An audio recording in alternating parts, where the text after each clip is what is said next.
Yeah. Thank you. Everybody will join us for recite the Pledge of Allegiance. I pledge allegiance to the flag of the United States of America and to the republic for which it stands, one nation, under God, indivisible, with liberty and justice for all. Amen. We're going to call the meeting to order. Roll call, please. Mayor Seeley. Here. Sarah Antonsen. Here. Pat Beckett. Here. Will Rolke. Here. Larry Rohr. Here. Art Schott. Here. Mike Tiedemann. Here. Okay. It looks as though we have some additions for the agenda. Additions, so we'll add one name to the seasonal hires under new business. And we had 2 resolutions to consider. Anything else to add to the agenda? Are we adopting the agenda for both? Or is this as one, or how's that work? They're all in new business, they'll be all under new business. You still adopt the agenda. Okay, motion to adopt the agenda as amended. Second. Motion and second to adopt the amended agenda. Any further discussion? All those in favor say aye. Aye. Anyone opposed? Motion carries. Agenda has been adopted. Minutes from April 22nd, 2025. Motion to adopt the minutes from Tuesday, April 22nd, 2025. Second. Motion and second to approve the minutes from April 22nd, 2025. Any further discussion? All those in favor say aye. Aye. Anyone opposed?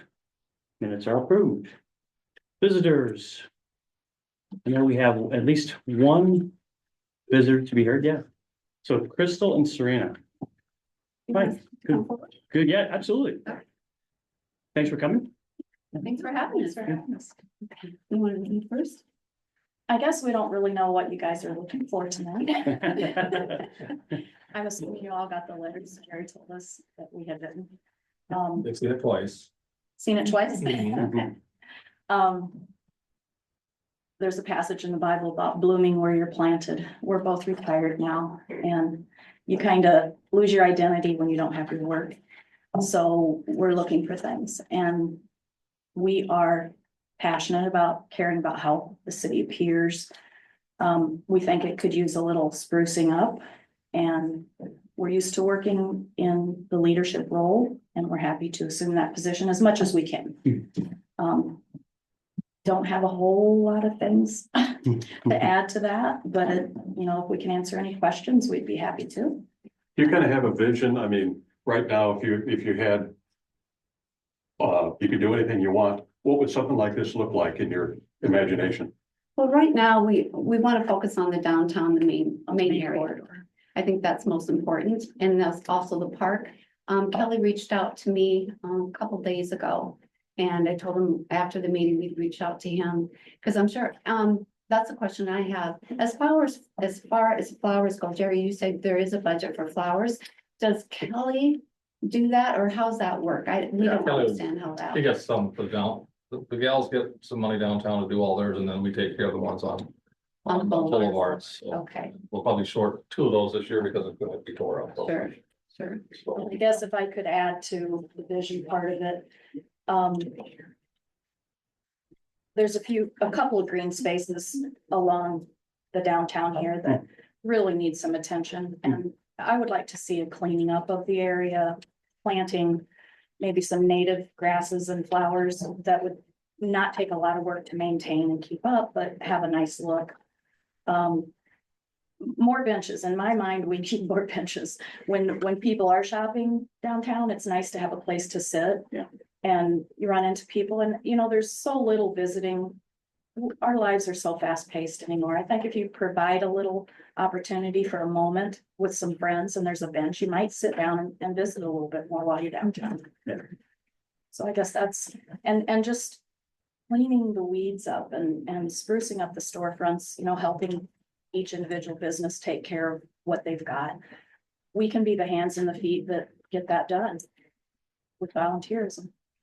Tom, is there any guidance on something official or organized, city involvement, or just simply saying, here, God bless you, go ahead? Pretty much. Okay. Yeah. And the downtown buildings would be privately owned out to the, the sidewalks are public, but and just working with business owners on that. Cause there's some are city property, some are not. You know, the lots. Yeah, and we don't mean to be intrusive, you know, we would be helping them, you know, as much as we could. If they want our help. Yeah, if they're interested. Sure. Yeah, and I think there would be a lot of people that would be interested. So the school district, this is their second or third year, they're supporting a day that they're calling, a day of giving back. And so it's designed to introduce the kids to projects that they can volunteer for on the 14th of May. And so Dr. Dagan, Tommy, and others are sponsoring that. So that may be one way to find a workforce. Now it's just a single day. Sure. But I think as you're looking into the future, as far as people that would want to stick their hands up and volunteer, it's probably a good way for us to help you do that. So number one, through the communication channels that we use, and then maintaining a list. You guys have given us kind of a high level list of things. You know, balancing the high level list of things that we would want to focus on or focal points, parks, Main Street, or, you know, Third Street. There's probably a way we can maintain something like that. We're just talking about if they're gonna be working on city property, we'd probably have to list them as volunteers, because if something happened. We want to have a list of the people that are on your group, if they're gonna be working on city owned property. If you're helping other privates, I guess that's up to them how they want to handle that, but. And maybe, so we could design a form, or we could design some way for people to step up and say, hey, I'm free on Friday afternoon, like come help volunteer. See, that's what, because we're not techie at all. We would Yeah. want eventually like a website or something, so Yeah. we could, you know, say on Saturday, whatever this day, whoever can. Because we'd also like, I know there's a lot of people that they want their houses cleaned up, but they don't have the capability of doing so. Or a truck to haul stuff away. Yep. So, I mean, if we can be, And we can thinking of break that that. down into, you know, this is the day that we'd like to offer ourselves to the homeowners, or this is the day as business owners, if you have things you need hauled away, you know, we've got trailers and pickups and people. Sounds like Something we could add to this community calendar. absolutely. So community calendar, we're still working to make sure that people understand that that's a focal point that we want people to be able to aim at to see, okay, hey, what's going on? Number one is a way to say, okay, if I'm going to plan an event down the road, I don't want to overlap with something else that may draw quite a few. But yeah, that way we could get it on there, and that way people could see it. And then either through social media and some of the other communication means, we can get the word out. I think people would be very interested, because people have step forward about the park, various little things here and there. And we've each had different people come to us and say, hey, I'm hearing you guys are wanting to start something, let me know, I'd be interested. So I think just getting the word out that there's the opportunity, you know, might shake some people loose to come and. Yeah, and I think knowing what projects are on tap, because I do know that our Parks Department will bring on their temporary staff in the next few weeks. So as they do that, there'll be a little bit more activity. Because right now, you know, they're stripped down to kind of their over fall, winter help. But they'll add some people, both the Parks Department, the golf course, they share some staff. And so, and then they have some resources that they can bring to the table. As you can imagine, their list is fairly lengthy. And so, yeah. And then, you know, looking for ways to potentially, so if somebody want to donate, perhaps somebody's not physically able to help, but they want to donate funds, you know, if they're going to buy flowers or something along those lines, maybe we can find a way to do that. Well, and we had, I guess, between Crystal and I, we were talking and, you know, there's trees in the park that do need to be removed that have, you know, given of themselves, but they're just done. So then that's gonna leave kind of an open space, and maybe we could offer, you know, people could donate a tree and we could help plant it, you know, or. And I talked to Kelly about that too, and he thought, because he said there was quite a few that they're gonna be cutting down this summer. And so it'll be an open area, and he said, so if you have any advice on what we can do with that open area, and I said, you know, if you put something in the paper about donating a tree, people would do that. I really do. Yeah, tree and loop catcher. Mhm. You know, one thing we have talked about in the past couple of months is there's a bug that's headed our way called the emerald ash borer. And it affects those ash trees, which represent about 30% of the trees in our community. We have a plan going forward that we're going to address later in the summer, fall on how to identify the trees based on their kind of where they're at, where, you know, whether they're in public right of way, et cetera, but, you know, parks. And then I think that inventory will probably help us. And if we know that there are trees that have to come down, maybe not even just part of the ash tree inventory, but something else that has to come down. I think if people know that there's, say, 40, 50 trees that have to come down, they can donate. Yeah. Any thoughts, ideas? I think it would be worthwhile if you have kind of a name for the group or the project to do the city volunteer avenue right off the bat. So, I mean, it's the first part of your vision is about the public spaces and parks possibly, and then the one thing that I find helpful on a lot of things is posts on the city Facebook site. If you're looking for help or something like Yeah. that, some people that just don't have any abilities to do it, and I could probably list quite a few of them for you, but if they reach out to you, I don't know about that, so. Okay. We struggle with quite a few people that we have to send letters to, and they really just don't have the ability to do things, so. I can sure send you their way. As far as the community in general, in 2025, we are leveraging the expertise of ordinance enforcement code enforcement specialist who's been on the move and working through the community to find areas where we can go out, try to. We realize that sometimes there will be things that people will potentially need to do that they don't have the resources for. So that might be another opportunity where we could use volunteers. So, but through that effort, you should see the end product should be that there will be, you know, we will be able to clean up some aspects of the way that, you know, some of the things that you're talking about. So. And it is our hope that through the volunteerism, we can build bonds, you know, older people with younger people and, you know, middle-aged people with high school kids and, you know, just furthering the spirit of what Beresford's Just stood showing on all these showing them years. that we care, you know. Yeah. Sense of community. Yeah, very much. So, Well, we'll think on our name, Yeah. okay? And we'll let you know what that would Beresford be. beautification babes. No, I don't want that. Yeah. We'll think of something and we'll let Jerry know or who. Yeah, absolutely. Okay. That's fine. If you go on, we'll find a way to put something on Facebook that gets the word out.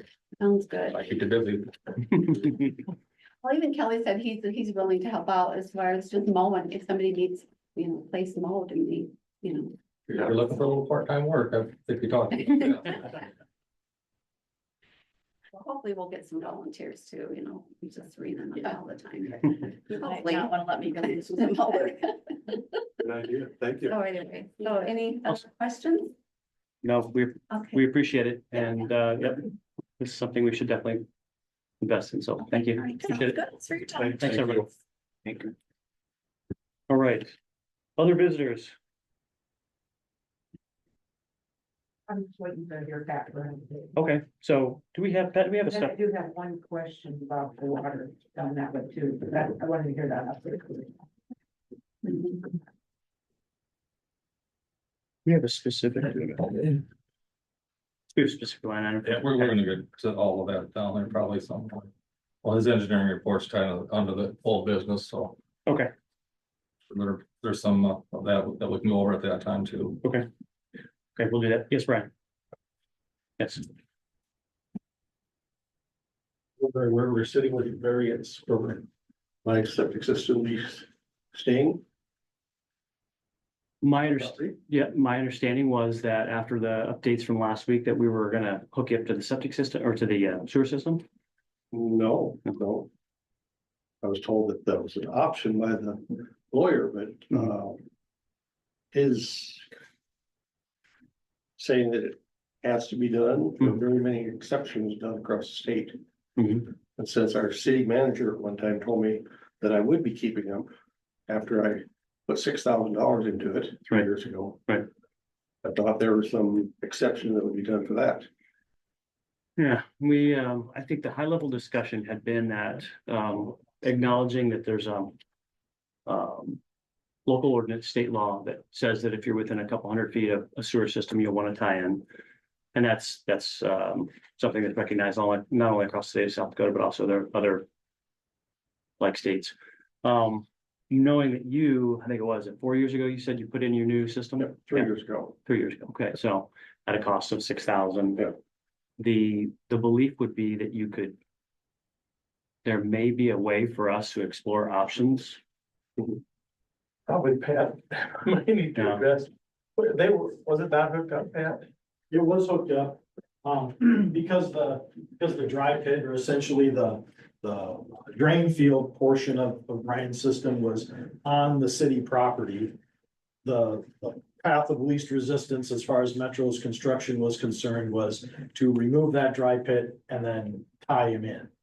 But, I mean, That's that, technically not putting my sewer into the city sewer though. what's that? That's not putting my sewer into the city sewer though. Right, it's putting your gray water in, but you still would The drainage retain field the. is still there, so that water doesn't get there. The dry wells in case there's a leak or anything like that. So technically, my sewer system is still intact. So that there was a single line that went from the septic to this dry pit. Yeah. And that was what was tied in, but that is a perforated pipe, so, Yeah. you know, So that's technically, not technically some of that city. water can leach out, so Right. that is correct. So it's not, I'm not hooked in that technically. I mean, physically, yes, but I don't know what you. Right. How else you would wanna look at it, but, you know, again, you still have the septic tank, so you still have the solids that are settling in that. No. So Um, the sewer doesn't, so the city sewer doesn't have to deal with that then, right, because I'm paying to take care of that. right, so basically what's getting to the city sewer is what doesn't leach out of your drain tile on the way to this connection. And you have So, the drain tiles in my yard already that does not go that far. right, What's really getting to the city then? so, it would be whatever, Nothing, because it's all, my drain tile in my yard is always taking care of that. sure.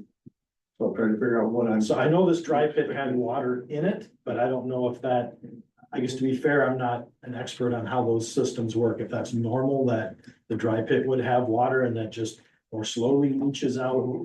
But I mean, to your point, if you've got a septic and a drain field, and now basically we replaced your dry pit with a connection to the city sewer, only something that would bypass your normal septic system would reach the city So I'm sewer at this technically not point. signed up, hooked into the city sewer. Then. If I'm taking care of the drainage, I'm taking care of the sludge. Right? I mean, that would make sense, yes. Yes, that would be Yeah. basically a overflow, if you will, is what that city connection does for you at this point. So that means I'm hooked to the city. But it sounds like for a fairly small proportion of what would be your waste. Right. Um, So do I still say the same city bill everyone else does? don't know. If I'm still gonna have them maintain the sewage. Well, I mean, I don't know if that's been determined yet, Brian. And the city ordinance has. It's a little late after you hook me up to it, isn't it? Pardon me? It's a little late after you hook me up to it, isn't it? A little late for what? To decide if it's gonna work or not. It seems like some verbal written thing should say that, oh, we're doing this, not just doing it. Seems like this whole thing has been a lot of, we're just doing this and we won't even contact you. Well, I think there's a right for the, I think the homeowner, problem yeah, was that your system was not on your property entirely. entirely, right? That's what created the problem that became imminent. Yeah. Was that your system was outside your property lines, which I understood from our discussion. You knew full well that that was not on your But property. I didn't know anything was gonna be done that quickly on it, that I didn't have legal. Couldn't go legally and look for a way to keep that my property. Or an alternative of having that gray water, Right. another route for it instead of into the city system. I mean, the state law is pretty clear, and I gave you a copy of that when we were up there. Oh, wait a minute, you put that in a piece of paper, you never. Told me that was, you said, handed it to me. I handed it to you, I handed it to Lonnie, and I handed it to What was Bob it? and Sharon. And we never discussed it, and we never discussed it. Well, it was Did we? discussed. How's a private individual supposed to know this stuff? If the city lawyer is supposed to be keeping us in contact, like informing us on the information. You weren't, if you didn't hear it, Brian, I'm sorry, but it was told to you that day. Well, that's why I sent you a letter, an email asking, this is the way I understood it. And we responded and said that's not correct. Yeah. Mhm. Correct? And you were advised that that's not Yeah. what the discussion was. Yeah. And it was pretty clear that the state law and city ordinance both require, But there are exceptions to state, every state law there, as you know. and As a lawyer, you should know that. And don't you? tell me what the exception is, Brian. I can find many places where there's an exception made for a city septic system staying in. Oh, I'm just telling you what the city ordinance says and requires. Okay. The piece of paper you sent me didn't tell me it was a legal piece of paper. It had words highlighted. There's nothing saying that was a state document. So another time, I mean, this is one of the points I'm trying to make to the city council. People that have been, 4 people, lands that have been property behind this, haven't been informed when things are going on. Because it does affect our property. Yes, we've maintained the land up to the tree grove because the farmer didn't take care of that. So we took care of all that. But once the city bought it, which we didn't know about, and then I didn't even know about a date of when any of this was gonna start. Then we came to a meeting a year ago, it's still in the planning stages, that's fine. But we've never been told when things would start. We've been told when this would happen. It's just expected that I have a shed in my backyard. I was told I had 3 weeks by you, every one of you, wasn't I? And then the day before, the contractor told me we're bulldozing that down tomorrow. How can I rely on anybody telling me anything when it's not documented? Isn't that part of how we communicate? It's a small town. Yes, we're a small town. But it seems like we're getting big enough that we don't have to tell people. A So, normal town would talk to people. and I've acknowledged that I think we could be more proactive with communication, but the primary means that we communicate are through the minutes of the city council meetings. We record every meeting. Yep. And I realize it's not reasonable to probably sit down and watch through every meeting, but push, right, I mean, push versus pull communication, again, I think in a perfect world, we would have sit down with you, we would have probably worked through some of this. At the same time, I think the pace has moved pretty quickly this summer, quicker than we expected it to, and some of that side of the fact that there was a grant that was associated with some of the infrastructure improvements that are part of, really what's laying the foundation for the new development. The new development, I mean, it's been in motion for a while, and again, trying to tailor communication, I think, to make sure we get out there and try to get you the right information so that you can make an informed decision.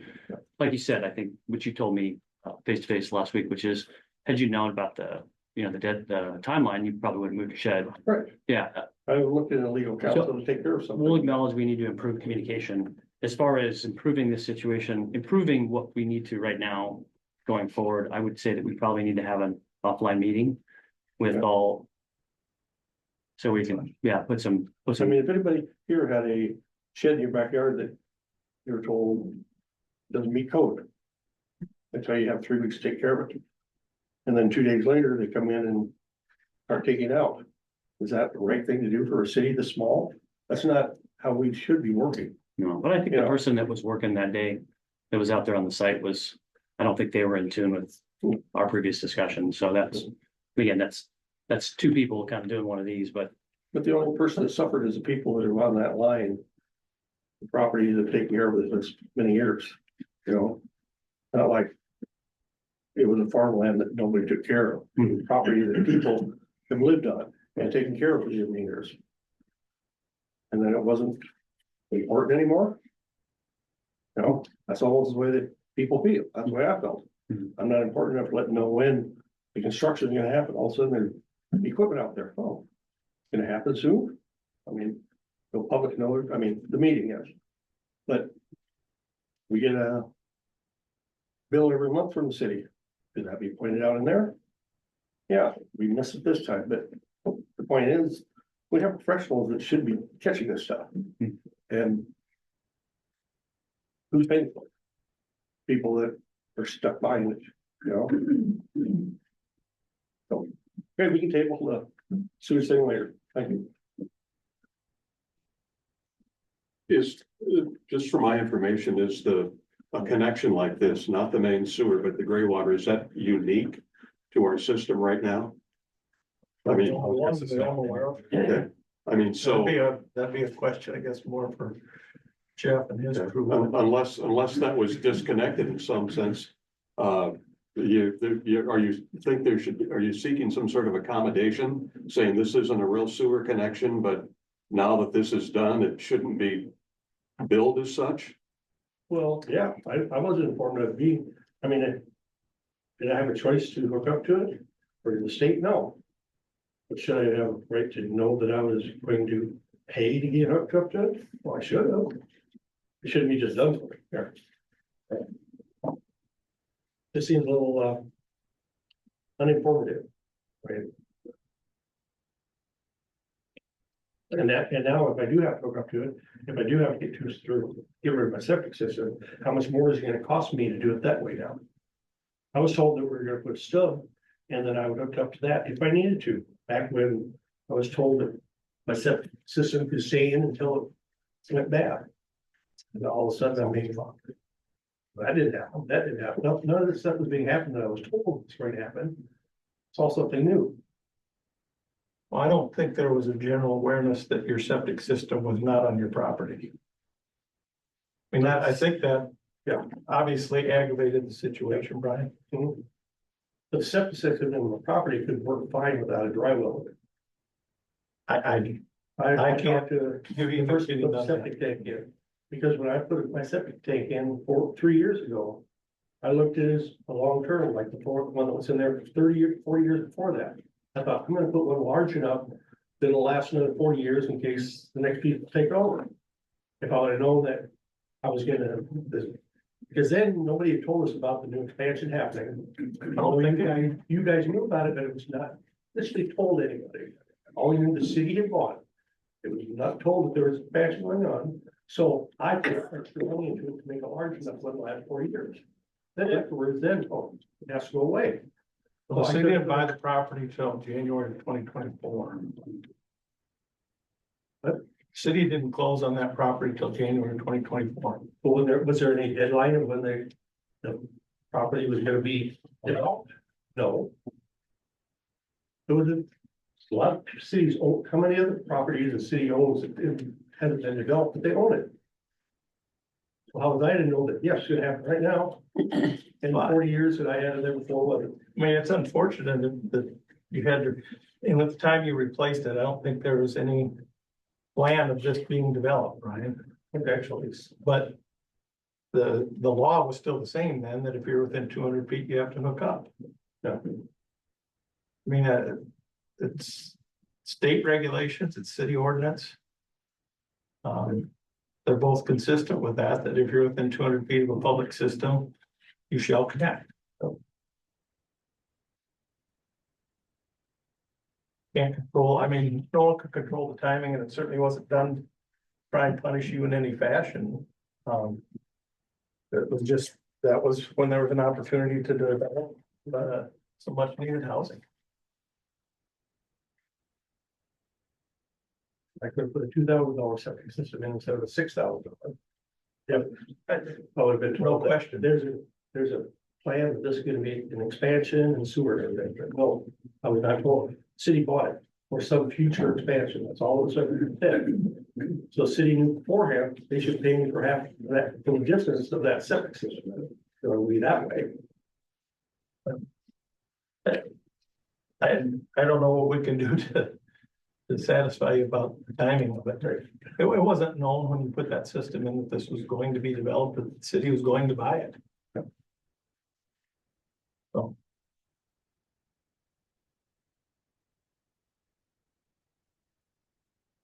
Brian will reach out and we'll find time to get together. Okay. Yeah. All right, you had. Good evening. And sit here. Sure. Yeah. Yeah, that's very comfortable.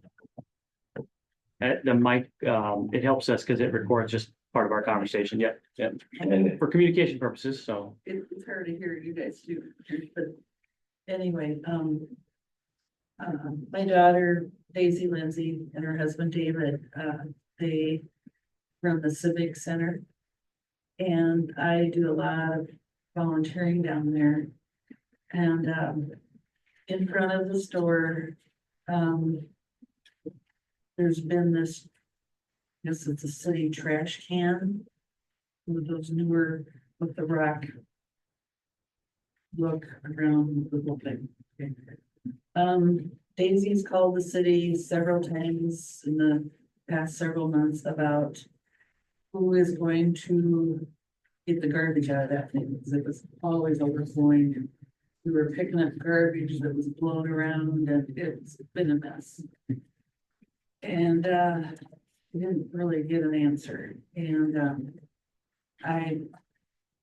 Maybe 2 or 3 months ago, I kind of just had it with the mess and everything, so I went and grabbed a couple of the big trash can bags. And I went out there with my bare hands, probably not a good idea, but I took the cover off. And I started just pulling the garbage out into the trash bags. I filled up 2 of the big trash bags from that one trash can. And that stuff was so compacted down in there.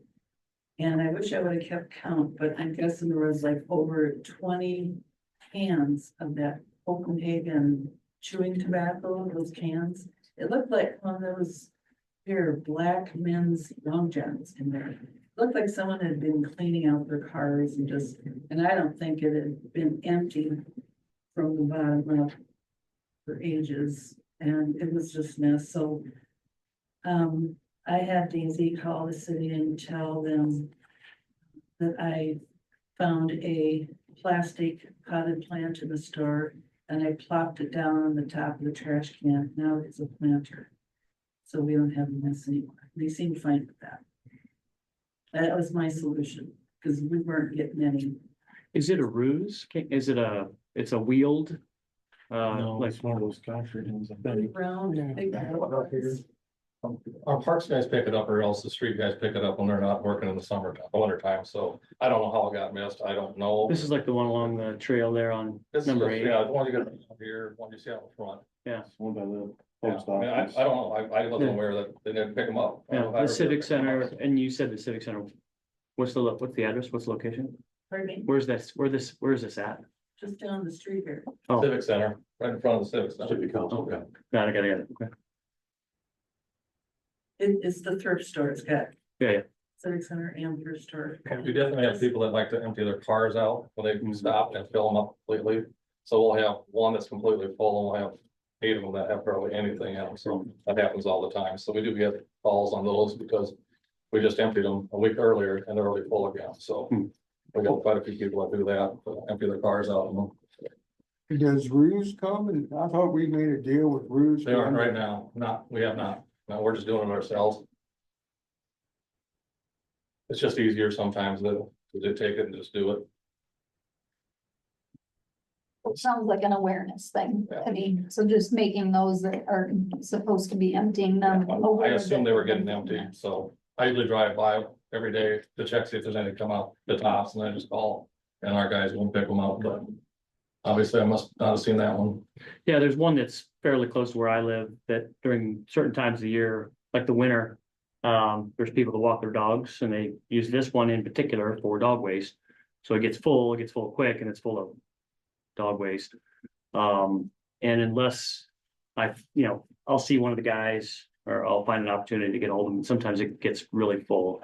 So I think perhaps we just need to kind of map them out and make sure and again, the folks that will be emptying these, they're adding to their workforce here in the next couple of weeks. So I think the ability for them to get out there and be a little bit more aggressive about ensuring they're emptying should be better. In the meantime, I admire your initiative. Thank you. So we'll address that, try to make sure that we fix that. So You want me to take the plant out of it? maybe give us a day. But we'll after the meeting, we'll follow up with the right guys. Thank you. All right, any other visitors to be heard?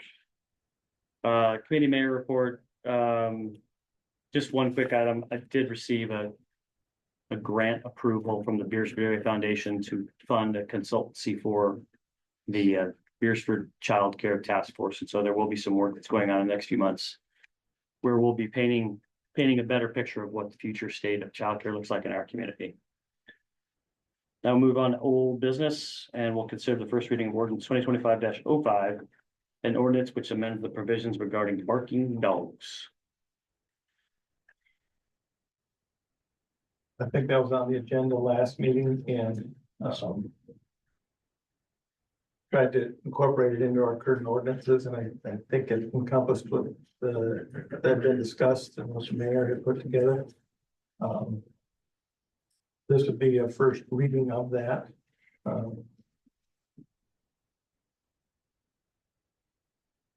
That just replaces current ordinance with the language for 502.17 E and F.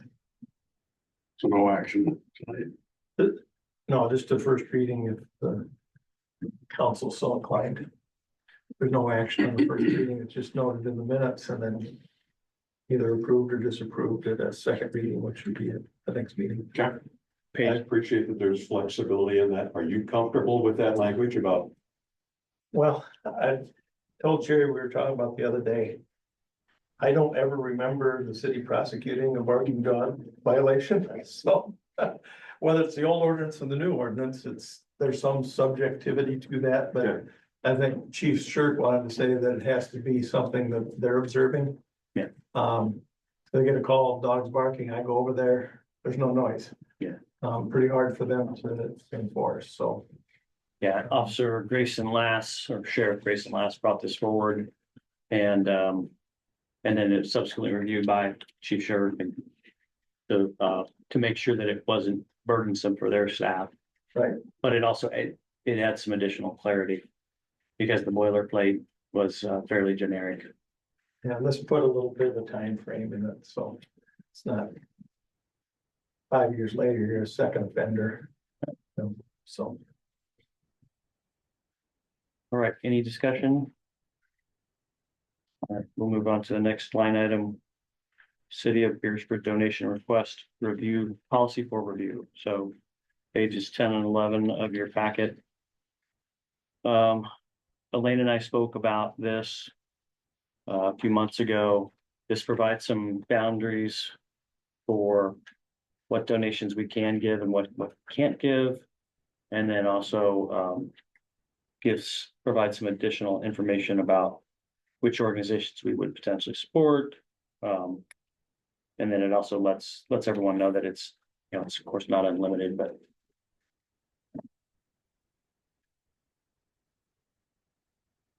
any questions or concerns?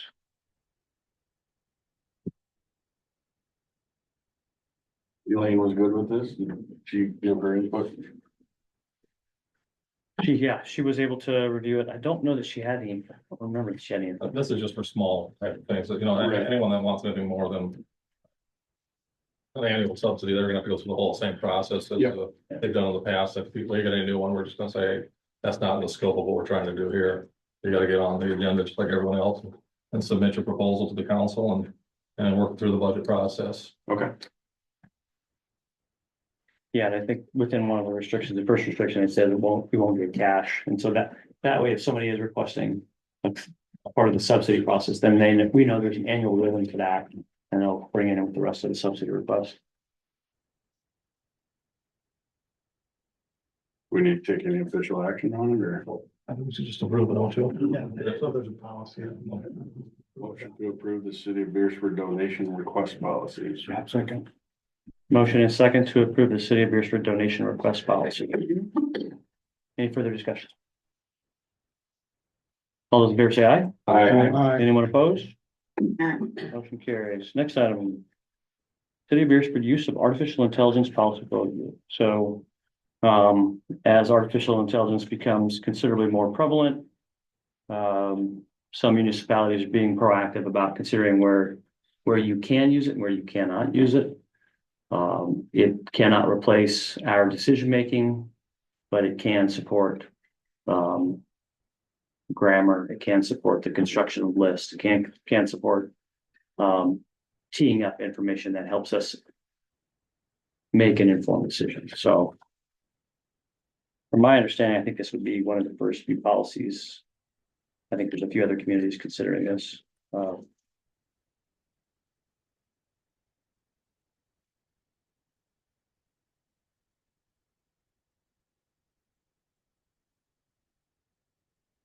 Certain AI data sets not acceptable. It doesn't make any specific reference to the different types of AI, whether it be large language models, generative AI. It acknowledges that these different tools, because they've now jumped to that point where they can produce information rather than just regurgitate, like a reference. Like I can go to a card catalog and pull up reference information. These are actually now designed to generate new information based on, their ability to scan information and catalogs. So yeah, I didn't specifically put, Copilot or ChatGPT, Rock or anything like that.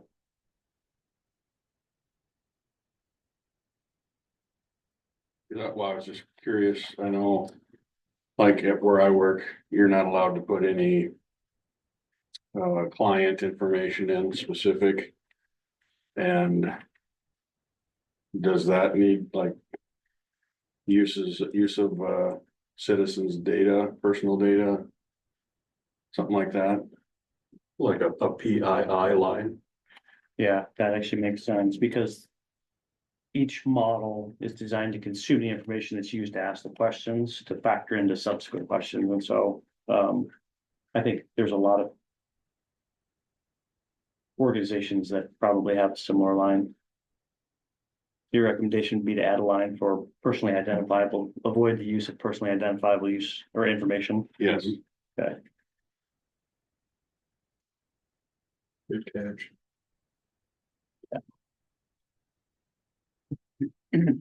Otherwise, we're gonna find your information on the dark web.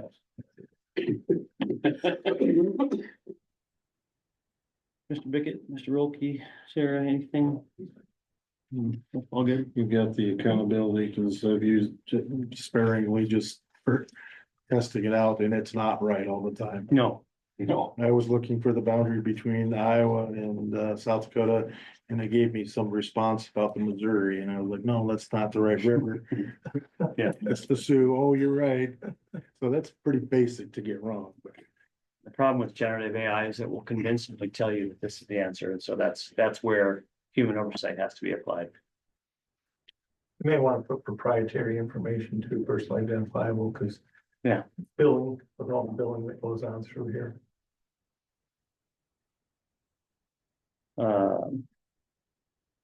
Proprietary, contract specific, sensitive. Well, I mean, because they've got a lot of information that is not public in terms of billing information for customers. Right. Okay. PII, proprietary, anything of a sensitive nature. Okay. I'll add that and then I'll bring the policy back to the council in our next meeting in May. Any other discussion? Okay, push that one to the next meeting. Item 4, old business, consider an option to use concrete rather than pave the golf cart parking area and path adjacent to the patio addition to the Bridges Clubhouse and event center. It's quite a conversation after Jeff we had talked with Jeff about doing some asphalt paving, and Jeff's here tonight. And after some talk and a bunch more people weighing in on this project, it sounds like everyone would like to pursue the concrete option rather than the asphalt back there, a little longer life. We've got some water issues back there, some soft soils anyhow. We think this will last a little bit longer. Jeff, just don't feel free to lend your whatever you got here too. He's right. And then the way that the concrete has, the sidewalks that they've got up there now, for us to roll that, I think it's gonna look a whole lot better if it's concrete than if we put some asphalt in there. It's be tough to try to get that in there. You know, we can, but it's not gonna be pretty. And this area is the area that on the last change order for the sidewalk that was labeled as That's asphalt. not, yeah, this is this area that we were, yeah, the area says asphalt. Yeah, That was never part of the bid. right. And then we were gonna do this, we're gonna try to do with the asphalt. Yeah. I think Jeff's just, I would agree that it's gonna look a lot better. even guys that do asphalt all day, every day, that would be a tough area to get it to not have any potholes or that's because it's fairly flat and it's not shape. What's the difference between asphalt and like a yard of concrete? I mean, I know concrete's gone up considerably in the past. Cost difference. You got. Yeah, I mean, is it, Where this would cost more with us, not more than the concrete, but it's not that much different. We're gonna have to go a lot deeper, 21, 22 inches, and put some fabric down, then we're gonna have some big rock. Probably a foot of that or more. Then we'll have another layer of fabric and then gravel on top of that, and then I would say nothing less than 4 inches of asphalt. And then when we roll around corners, it's gonna break, open it up anyway. Yeah. So, And they don't have to go that deep with the concrete? no. We're gonna take some of that out for him and then just use gravel there. Does that material change give you additional options as far as managing that draining where you wouldn't with the asphalt or? Cause I know there's that's a big drainage area right there. Yeah, there's a bunch of intakes right there, so. You know, it just has to. I don't know that tube in there, I'm sure that's not a perforated. Probably should have, would have been, should have been.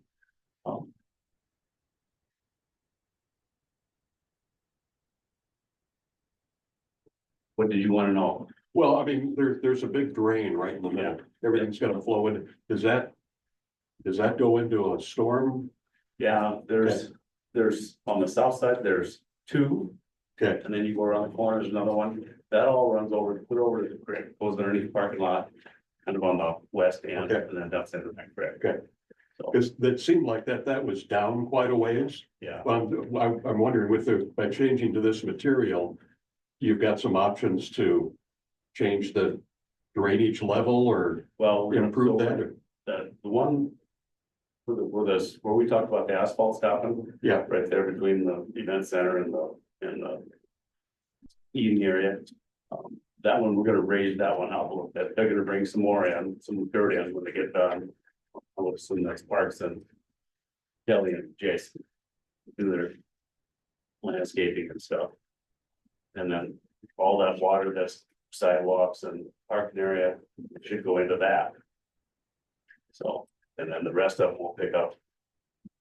What they're supposed to pick up, so. So in the broader scope, if you and your team were gonna do this, you were gonna have a lot more added materials We were than gonna the have to- asphalt? We were gonna have to excavate a lot Okay. more to get rid of that.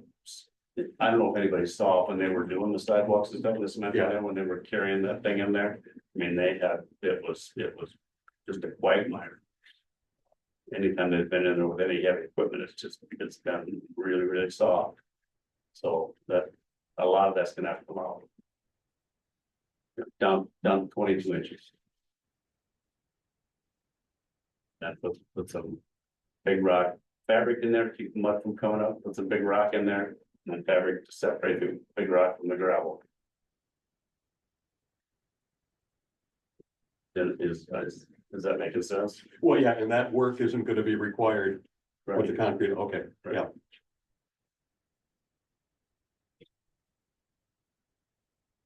Did the MC indicate that you use the carts to bring this concrete in or bring it back in the truck in?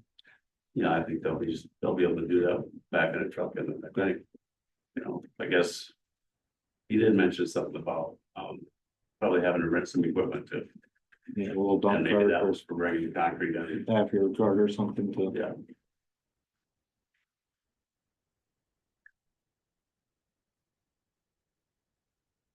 any additional questions? Anything official? Yeah. Do we need to approve this estimate or? Yeah, I think we just wanted you guys to look at it because it's not something we had budgeted, of course, so. It's gonna go against the whole project cost, so if we can move forward with it. Jeff, when did he say get started? I think that was kind of urgent too. We wanted to try to wrap this up as quick as possible. Yeah, by the time we get that cleaned out, he's got another small job someplace that then he can start after that, So so. you can get started just as soon as possible. Yeah. That's what our goals here. What kind of money are you talking? For the concrete was it 14,600. Need a motion for that? Well, as I understand this, that number was gonna be buried somewhere within the state budget. This is just, because it's a contract, we're looking at it. Yeah, okay. Shall I make a motion? Consider option for concrete rather than paved golf cart parking area paths adjacent to patio addition at Bridges Clubhouse and Event Center, as Jeff stated, for $14,600 around their ball. Second. Right? Motion second on the table to accept the option to use concrete rather than asphalt on Thank you, the Jeff. patio addition to the Bridges Clubhouse and Event Center. Any further discussion? All those in favor say aye. Anyone opposed? Motion carries. Next item, pay request number 6 from Gil Hog Construction, the amount of $80,193.60 for the Bridges Clubhouse covered patio addition. Shall I make a motion, pay request number 6, Hill Construction in the amount of $83,193.60 for Bridges Clubhouse covered patio addition. Second. Motion second on the table to authorize pay request number 6 from Gilhagen Construction, the amount of $83,193.60 for the Bridges Clubhouse covered patio addition. Any further discussion? I just wanted to add that the one you have in your packet was not signed by the architect. He did get that signed and it came in after we actually sent this out on Friday, so he has recommended approval of it also. If we didn't have that, we probably would have taken it off the agenda, so. So we do have a signed copy from the architect that he has confirmed that all the work was done, so. What is the balance? You're still all I'm after the. 99,755. Thank you. Any further discussion? All those in favor say aye. Aye. Anyone opposed? Motion carries. Next item, pay request number 2 for first rate excavate in the amount of $151,821.43 for the 7th Street Utility Extension Project.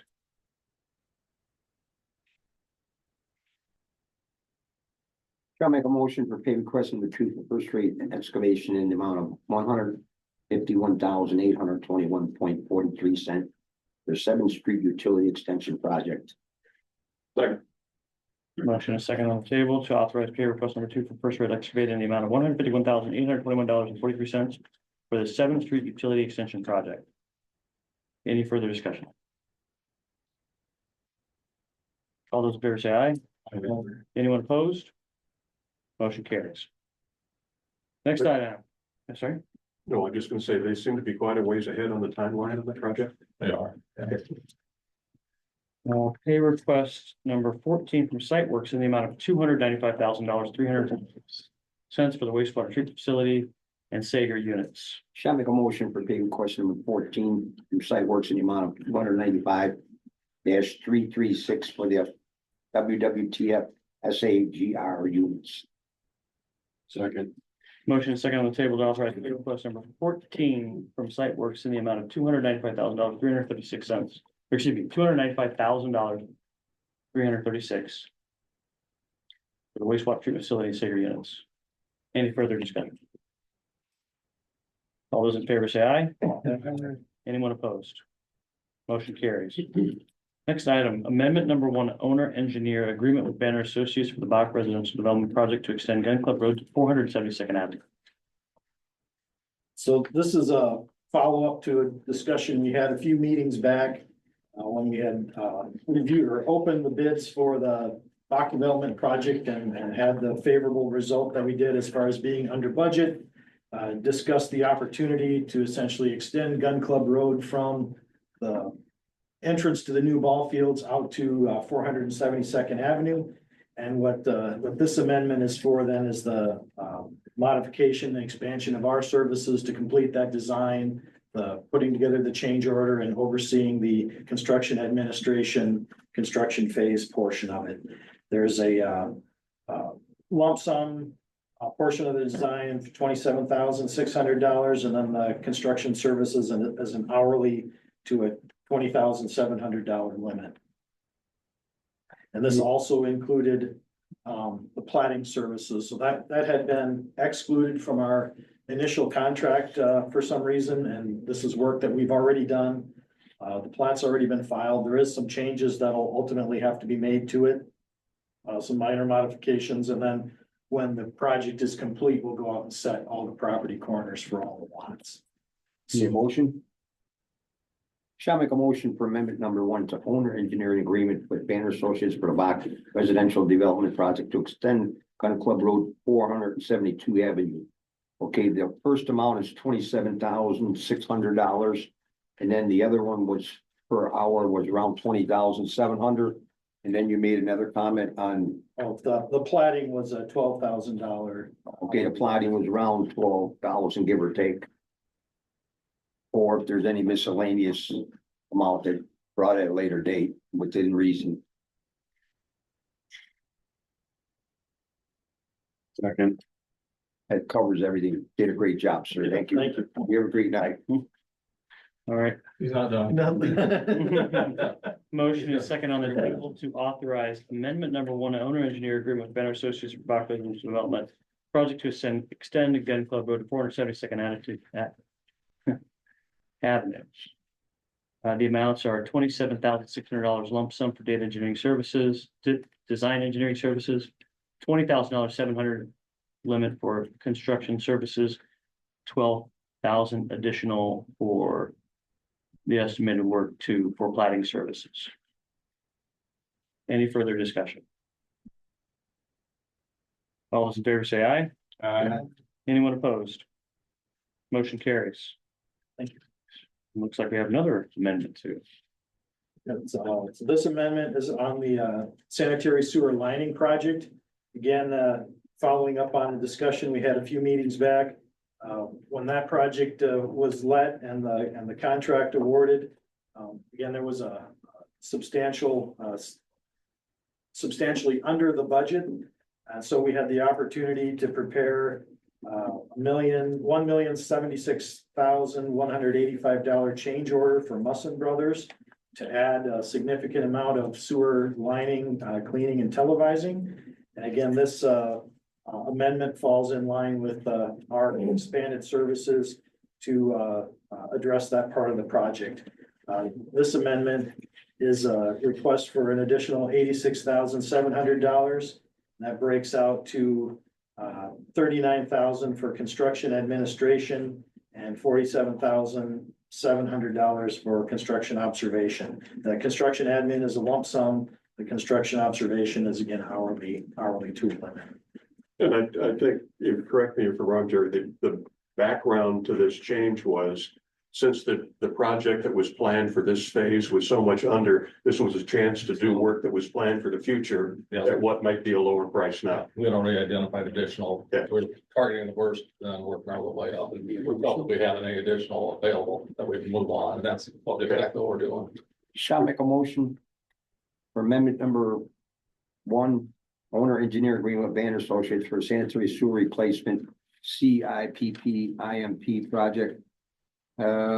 86,700 total, breaks down to 39,000 and 47,700. Is that the numbers you Yep, wanted? that's correct. Thank you. Is there something else you need in there? No, that is it. You're doing great. Thank you. Second.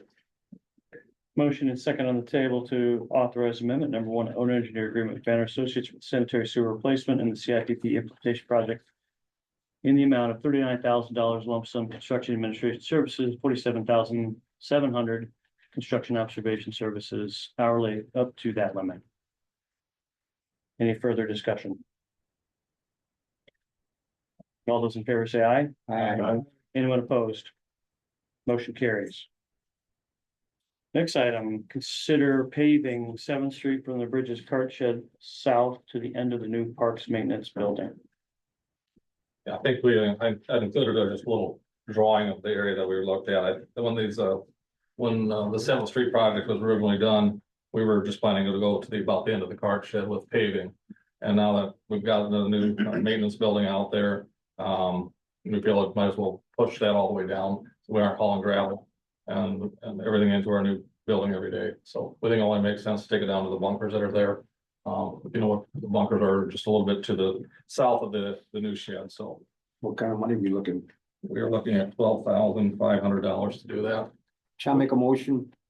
which is gonna be paved, right? Is that gonna have curb and gutter or just, There's no curb and gutter, but it's asphalt paving from that point back north to where we match the existing. And this, That's what I was wondering if Yeah. it goes, because otherwise you'll have a chunk of gravel in between there. yep, so yeah, it'd be from the bunkers by the maintenance shed all the way up past the clubhouse or wherever we stop. That makes more What's the plan for, from that point going south?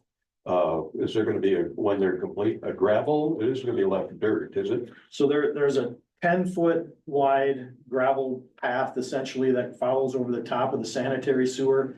And then where 7th Street ends now on the south end, we're extending that 100 and some feet to get to where the new storm sewer is being put in. So, but in that middle, there is gonna be a narrow gravel path that will just allow access to the sanitary sewer and limit access for vehicles. Will we need to keep some signage in place? Yes. Blocking that, because it's gonna get driven out. we don't want people driving in on that because eventually they're gonna find their way off the gravel and it's gonna get stuck, so. And this will eventually have curb and gutter all the way Yeah, down. once we get that, if we're gonna apply for the grant one more time, we've applied twice. So one of the things they didn't like is we didn't already have an existing road there. At least we'll have something defined as a road, even though it's not gonna be open to public traffic, so. Shall I make a motion, consider paving South 7th Street from Bridges Cart Shed to south end of North Parks Golf Maintenance Building for approximately 12,500 at the present time. And maybe at a later date, something else. We'll keep it honest, so. There you go. Motion and second on the table to pave South 7th Street from the British Cart Shed to the south end of the new Parks and Maintenance Golf Building in the amount of $12,500. Any further discussion? All those in favor say aye. Aye. Anyone opposed? Motion carries. Review a proposal from Merlin Royce to backfill the ball field parking lot. I'm gonna let Pat talk a little bit about this, but when we were having our pre-construction meeting, we talked about how when we get done with the asphalt, we're gonna have 4 inches of asphalt on top of the gravel. What that's gonna leave a pretty bit sizable amount of dirt that we need to backfill. And so they didn't talk a little bit about some of the why we think about better to have them do it. So initially, when this project was being planned, one of the things we obviously didn't know was the cost, so. A cost saving measure at that time was to assume that the parks group could go in after construction and backfill. Spread out some black dirt, put some seed down. And so at the pre-construction meeting, we discussed with Merlin Royce to give us a price on them for that service, just so we had a basis of comparison. Now, the price that we have from them is not complete yet. I have not heard back from them on the cost of the seeding. But the proposal that they gave us for placing the black dirt was $2,300. Which seems more than fair for the amount of labor and kind of tedious work that this is. And obviously, they're gonna have their equipment on site, they'll have their trucks, they'll have their guys. They were gonna use city topsoil in the pile that's just out by the gun club. On the way up to the wastewater ponds, there's a pile that sits there, so they'll use the material from that, but place it. And then I did give Eli is the guy's name from Merlin Royce. I gave him the seed spec and the application rate, and so they should be getting back to us with the rest of the proposal. But my guess is it's gonna be about that same amount again. Maybe $2,300 for the seed, $2,300 for the topsoil, so $4,600 to maybe $5,000 total, but. About a motion if it stays 5,000 or below, would they cover it? And we're looking at this as opposed to Kelly's crew because Well, but I think they're gonna have the right equipment to do this stuff. We've got the equipment. I just afraid if we get some of the young kids out there helping and tearing up that asphalt along there. I think these guys are gonna be a lot more careful. He also talked about if you got black dirt on the fresh asphalt, you could actually damage the asphalt. Did you heard that part? Yeah, that was, I had not necessarily heard that That before. concerned me a lot. If we saw all of a sudden we put a bunch of black dirt and are trying to push it off the asphalt and we damage the asphalt, we just could. So, yeah, you got any advice on that, Pat Becca? Have you heard any of that? We try to stay away from asphalt. Right. In your history of. Yeah, I mean, $2,300, that's a lot of, slow work. I mean, it's detail work. And if you've got the people with the experience and equipment to look them. It's fairly inexpensive, I guess, I see. And so, yeah, so if you wanted this to just be a FYI for tonight, and then when we do have the final price from them before you make a decision, we can certainly come back. I mean, ultimately, their schedule is to get here around the 19th of May and get started, and they think they'll take, that's a Friday, and then the Monday, I think that's the, well, I guess, no, the 19th is a Monday. So they were coming in the Friday before and then working that next Monday through Friday and essentially being done. So we have a little bit of time before they're gonna get here. And this would just be an adjustment or part of the final. I payment. think I think it's probably better to wait till you got them. Okay, can we do it as an à la carte price where we want them to do the dirt work and we want our guys to do the seeding if we think it's too high or? I think you can sure look at it that way too. Yeah, that's a good point. Yeah, wait till they get back from both. Yep. See. If you guys were out there over the weekend, I don't know if you had a chance to look at kind of what we talked about, that no one really, they did a pretty good job of parking, but they didn't double roll down the middle, so they just kind of parked along all the edges and then one row down the middle. So we think the striping is definitely gonna help. We'll get more people on there, but they were parking all over. That parking lot wasn't even big enough for all the people over Yeah, there. that was a big tournament they had this past weekend. So And it'll be even bigger for the other ones we're having. yeah, we need every parking spot we have. That's right. Wait till we have a confirmed price. Okay, all right, anything else there? Okay, last item in our old business reviewing May 2025 banner engineering report. So obviously you have the report in front of you. It's got several of the projects that we're working on, but since most of the interest is with the Bach development, we can just skip to that and start there. As you can see, if you've driven by, the dirt work got done ahead of schedule. Sukups was here about a week and a half, got the mass grading done for the most part. Worked around a few things, so there's still some grading work to finish. And obviously they've left a few piles here and there, so if you drive by and it looks like it's really high in some areas, it is because they left dirt there intentionally. All the sanitary sewer is installed, all the services are installed. The majority of the main line water main is installed, so it's tied in on Gun Club Road. And they've stopped short on both Grant and Garfield, both waiting for some materials. And then just for their process of construction, they want to get some other services and things done before they do the final tie-ins and be able to charge up that line. There's some fire hydrants they're waiting for that are supposed to be here later this week. They do plan to do those tie-ins like Wednesday or Thursday this week on 3rd Street, so those will be done. And in the meantime, they're going to start working on some of the water services to the 56 lots. There's still some trees to be removed. Obviously, quite a bit of grading work yet to be done on Grant and Garfield. I know the property owners on both of those streets, have asked to be kept informed of when that street's going to be shut down. So we'll do our best to try to make that communication work with Metro on keeping us in the loop there so we can give them some heads up on what's going to happen. But there definitely will be some times that they won't be able to get directly into their driveways. They'll have to use 3rd Street for access. We did meet, Jerry and Tom and I did meet with several of the landowners back on April 24th. In Brian's garage, because it was a rainy day, so thanks, Brian, for letting us use your garage. And kind of talk through, some of these same issues, some of the concerns that had been brought up. talked through the sanitary sewer, discussion as well. That's kind of a broad oversight of what's going on. I would say they're, ahead of schedule. Overall, we need to still finalize the plans for the Gun Club Road, get that information to Metro so they can provide some pricing. Most of the work in that extension is gonna be covered by existing bid prices, but some of the work is gonna be new, so they're gonna have to give us some pricing on that. And then ultimately, we'll have a cost of change order cost to propose to you to make sure that everybody's still okay with moving forward with that. But there's nothing that has come up yet to let us think that it's gonna change much from where our estimate was that we talked about here a few meetings back. We're also working on the plating along Gun Club Road.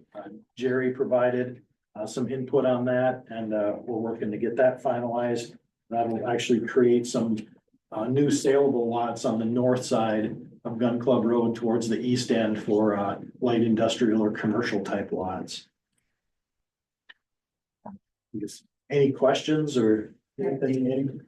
Okay, along our property line there, I think there's a storm sewer right on the edge, kind of like where the housing is. Oh, yeah. What are you gonna extend down so that all that water doesn't get in our? So there's a natural waterway that follows there now and goes across the field under Third Street and then under Gun Club Road. And so that will be maintained, but when we looked at our design and when we modeled it, there will be less water when the roads are done and the utilities are in. There'll be less water going that way than there is currently. The majority of the water will stay in the streets and get down to that detention pond that we're building on the north side. But backyard water and then some water coming from the south, there was no, because of the elevations, there wasn't a way to get that into our storm sewer. So we had to maintain that existing swale through there. Okay, so it should be actually less. Yes. Okay. Yeah. Okay, that's all. Thanks, Pat. Yep, thank you. What about the street grades along Grant and the next one to the south? Are they, Garfield, yeah, are they really from existing ground, high, low? Is there big, fairly small elevation change, or is it some drastic stuff?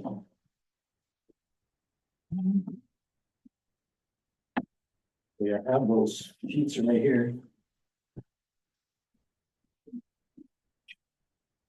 So the short answer is they're lower, but not significantly lower. So again, the goal is to get some, so that's Grant and here's Garfield. So now we're a little bit lower, trying to get some positive grade from the boulevard into the street, get into the storm sewer.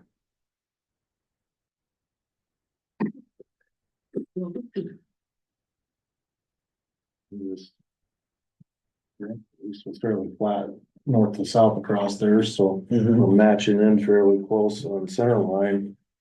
Shouldn't have to do anything.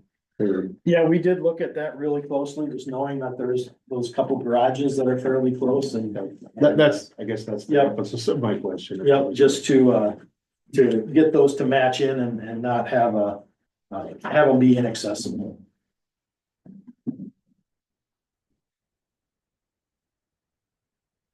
And like we've talked about, with some of the landowners too, as we get more and more of the grading done, we'll have our curb stakes set. And so at that point too, we'll have a really good idea where the back of the curb's gonna be, or at least they can more visualize where the back of the curb's gonna be, where the height of the curb's gonna be, and just kind of verify that as a final check to see if we have, hopefully, the option to tweak something if needed.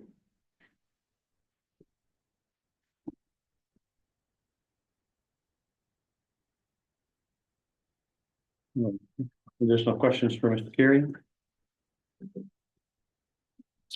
Was the parking lot always gonna be the week of the 19th, or did it get moved back?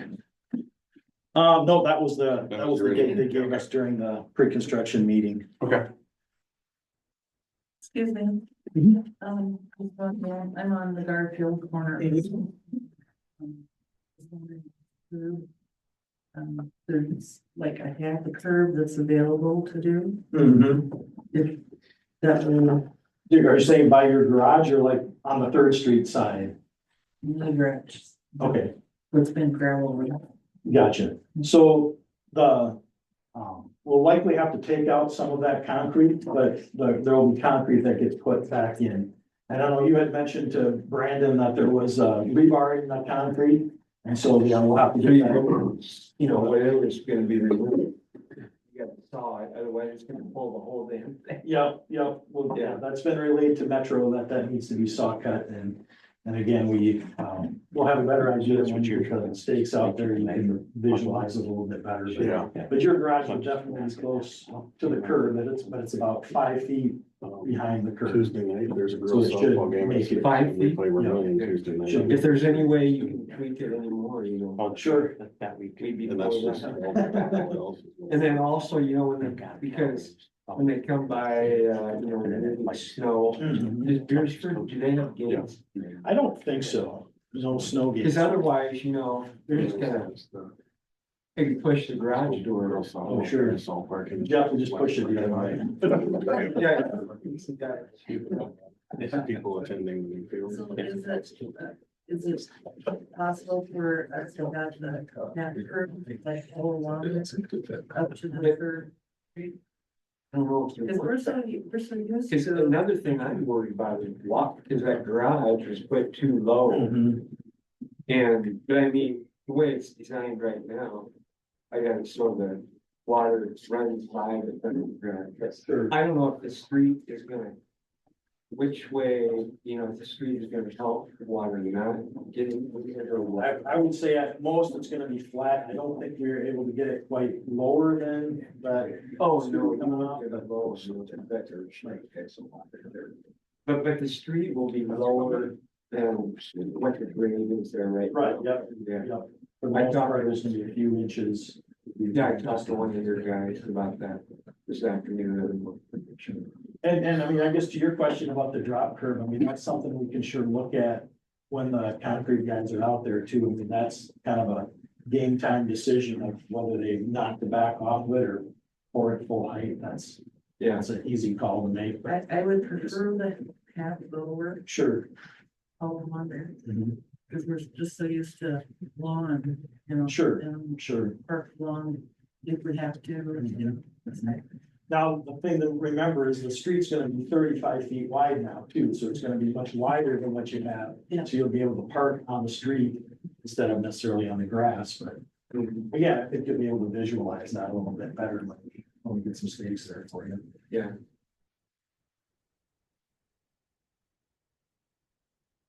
Thank you. Thanks, Pat. All right, any other old business? Gravel back on and get it down since you got a dirt street there.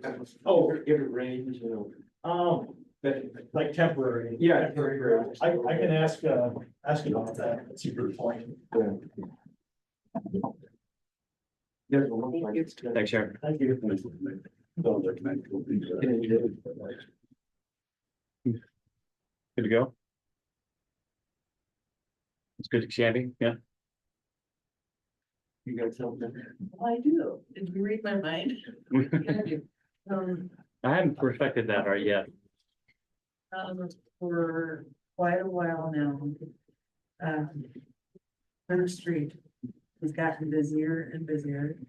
And when they come from the south heading north, they pick up speed. It's a slope. And it's getting the nickname of North Third Street Speedway. Because people just fly. What's current speed limit? 25, yeah. Okay. Do we need to put in I was wondering about those solar things, like Highway 46 has one on the west end in town. Yeah. And on the east end. because I think when people get to the edge of where it turns to gravel, because there's a couple signs that say, you know, like you're entering a park and it says, and I think when people see, okay, number one, I'm hitting the gravel, it's a park, so there's kids there. It's slowly down a little bit on gravel, but I agree. I think when you're heading down, I think Mike got the signs with the grant money.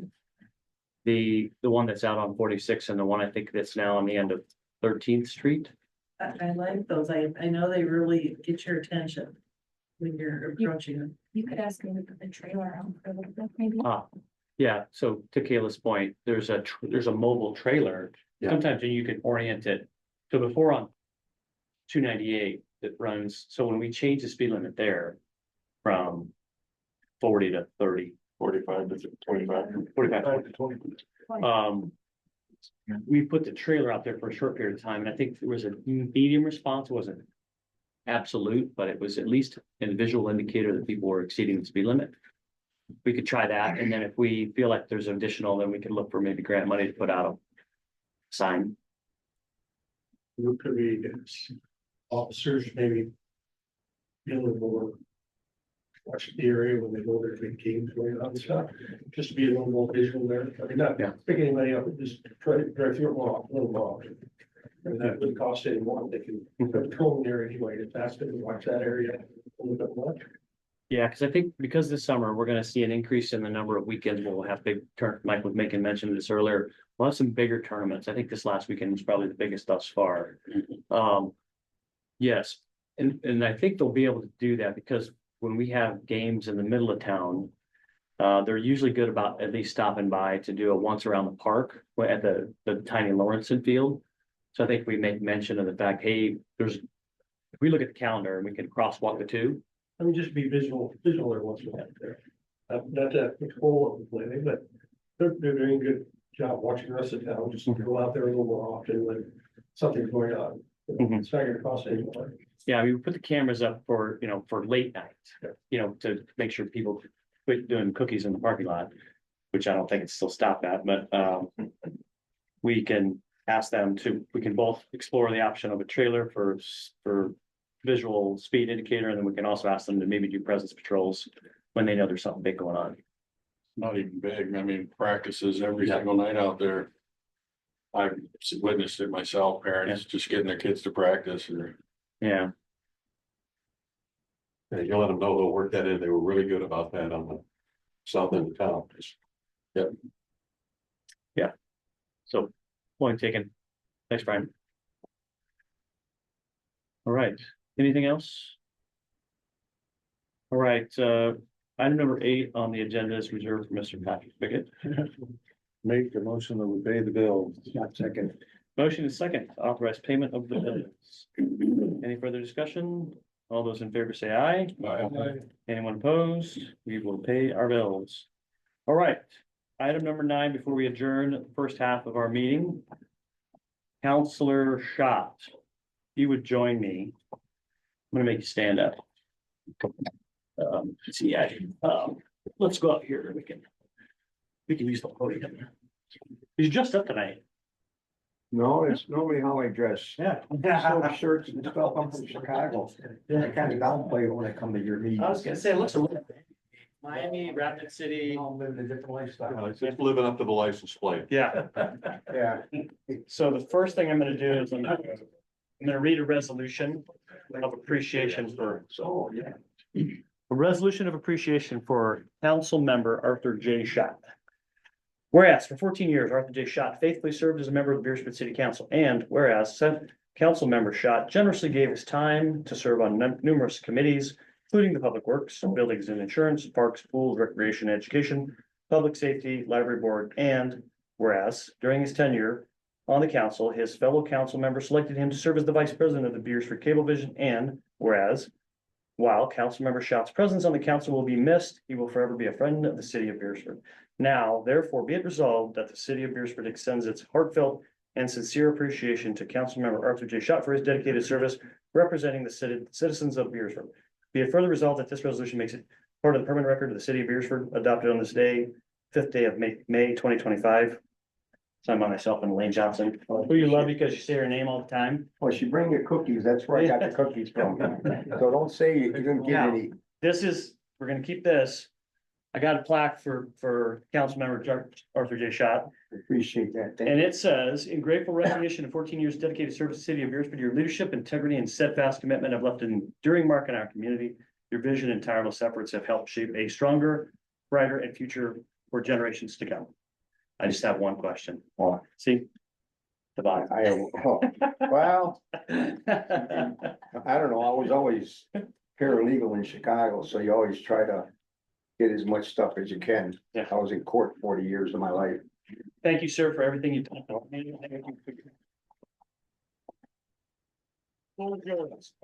you, I appreciate everything you guys are doing. Hopefully, everything in the city goes forward and you're doing a great job in the park. You're doing a great job with, helping out, and he's pretty knowledgeable. He's great. And she's great. Kathy's doing a good job, and Jeff, God bless Jeff. Hopefully you stick around as long as you can. And Banner, you better hang around another 20 years. We need you. We're gonna try. Yeah, thank you. Thanks, Art. All right, Yeah, thanks, have a all. great Appreciate day. it. God bless you. Hate to cut you short, but I gotta go for dinner. All right, any further Enjoyed working business? With you guys.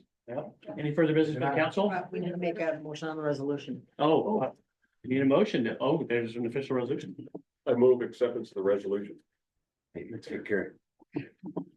Second. Motion and second on the table to authorize resolution 2025-05, a resolution of appreciation for council member organization. Take this too. That's yours. You gotta put that in a nice frame. There you go. Any further discussion? All those in favor say aye. Aye. Anyone opposed? Motion carries. Don't worry. Any further business for this council? Appreciate it. All right, we're adjourned. Oh, next week. So we'll take a few minutes off and then we'll jump right in. Made quite a bit of money. No pressure. Don't worry, your speaking part is only 15 minutes.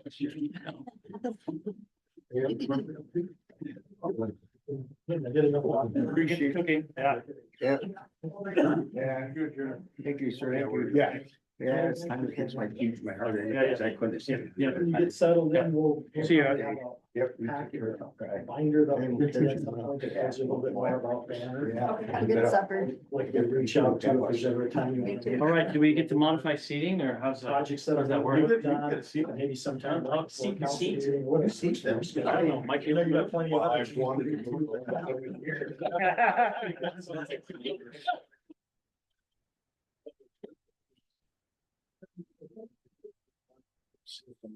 Yeah. All right. Yeah. You guys want to move closer? You want to stay? I think I'm fine. Okay.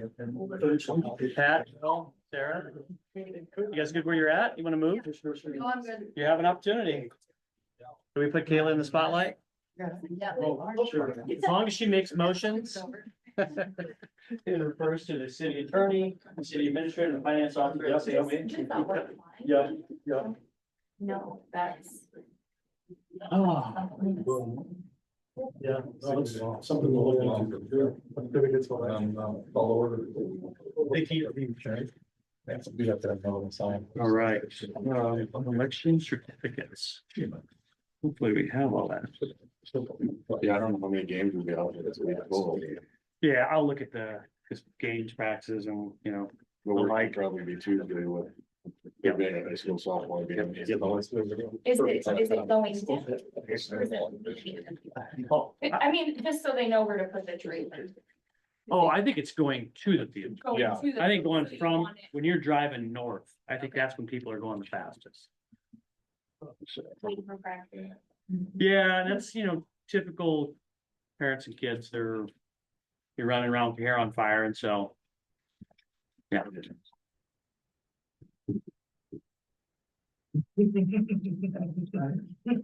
Maybe some of that. Part of it. That's what we should have done. That'll be buried somewhere.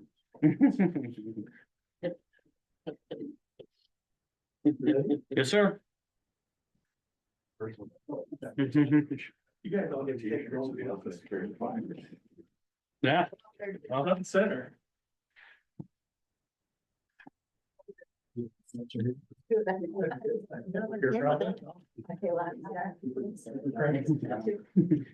I'm sorry, Kayla, I didn't properly introduce you last time you walked out. Sarah said, I suppose that's Kayla. Good job, Eli.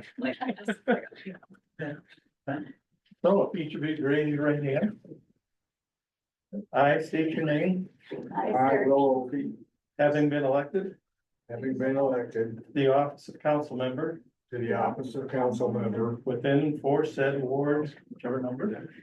stand Ward 2, We got more.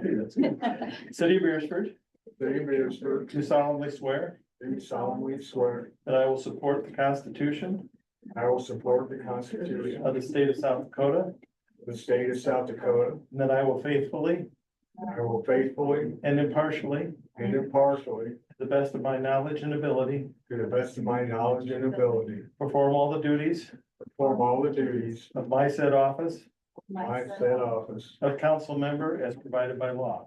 as council member as provided by law. Congratulations.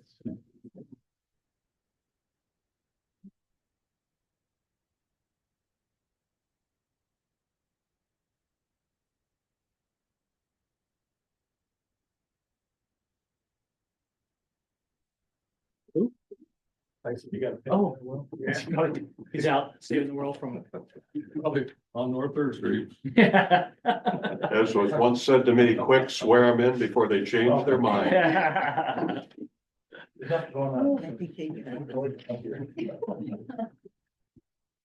Elaine will sign.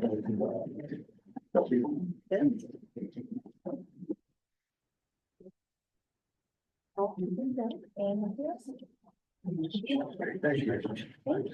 Kayla, Larry, welcome to get into the table. Another couple of years. Okay. Well, let's hope that our next meeting goes nice and smooth. All right, we will go ahead and we will call our meeting to order. Roll call, please. Mayor Sealy, Here. Sarah Anderson. Here. Pat Beckett, Here. Kayla Bolas. Here. Will Rourke, Here. Larry Rohr, Here. Mike Tiedemann. Here. All right, so we'll entertain a motion to adopt the agenda. Motion to adopt the agenda. Second. Motion is second on the table to adopt the agenda. Any further discussion? All those in favor say aye. Aye. Anyone opposed? Motion carries. All right, dive into new business. First and foremost, nominations for president of the Beresford City Council. I nominate Larry Rohr. The board for good work is more work. Yes. All right, do we need a second? Second. I have a nomination for Council Member Rohr to serve as the president of the Beresford City Council. I can claim that he's not under duress at present.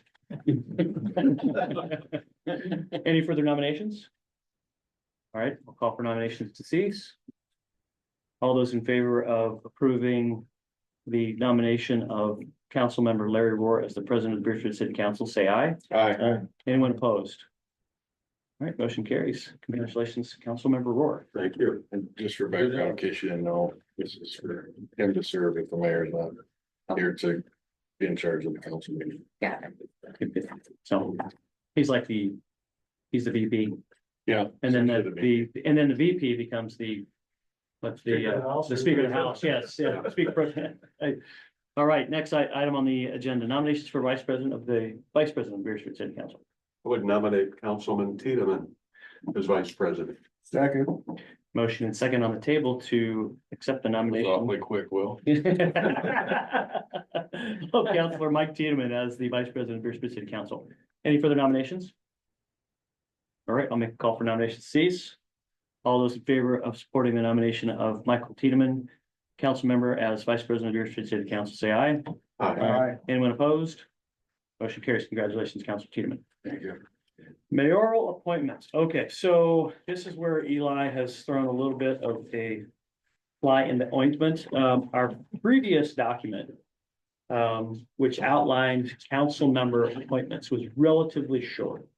And it was a roster of, and Jerry and Elaine and the city council members, the mayor had kept this document moving because it was not only an illustration of who was in what seat, but it was also there to serve as a reminder of when certain tenures would when they would expire.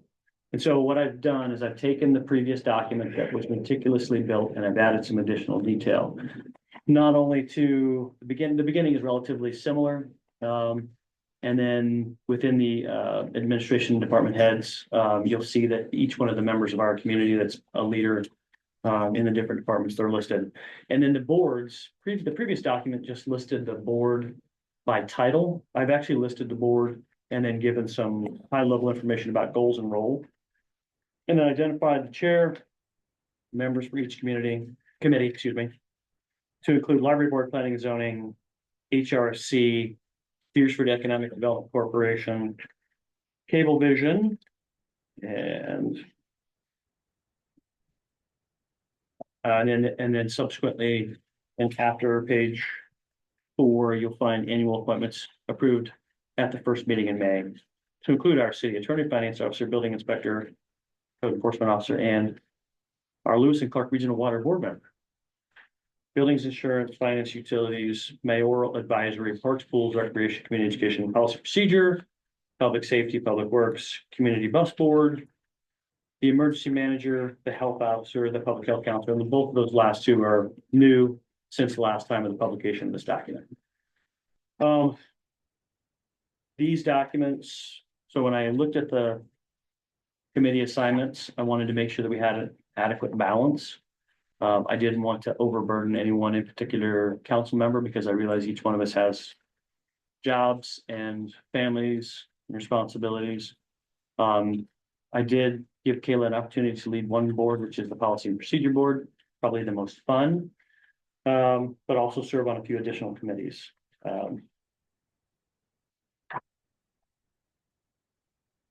Any questions, concerns? And again, thanks, Jerry, for his diligent review of the document previously, because I misspelled Freeburg multiple We got times. one more here still. Freeburg. Town in You won't be Germany. the first or the last. So, so this if there are spelling errors, particularly of people's names. And then I believe we have most of the tenure, the terms of each appointment correct. And so we'll go back and we'll double check that. Does anybody see anything that's out of order or that needs to be rectified before we would accept it? I think the appointments, this lists a lot of information that we always like to share. I think the appointments won't be all of these. You'll do all the committees, and I think the appointments are like finance officer, building inspector, code enforcement officer, city attorney, Lewis and Clark Regional Water Board. I think what else do we have on there? Look at our administrative mass meeting. On that here. Yeah, usually a lot of those are appointed at different times, we approve them, so that we've got a list of a lot of people that in June and July or June and October, you'll appoint some new people to those positions, so. I don't think they have to be reappointed at this point in time. So just the annual appointments? Yeah, just our annual Okay. appointments. So from page 4 in the upper portion, The annual appointment, by the mayor, Yeah. approved by city council, you'll have all those for sure. City attorney, finance officer, inspector, and our building inspector, code enforcement officer, Lewis and Clark Regional Water Board. I think you put, it's like you have Caleb one on the library board.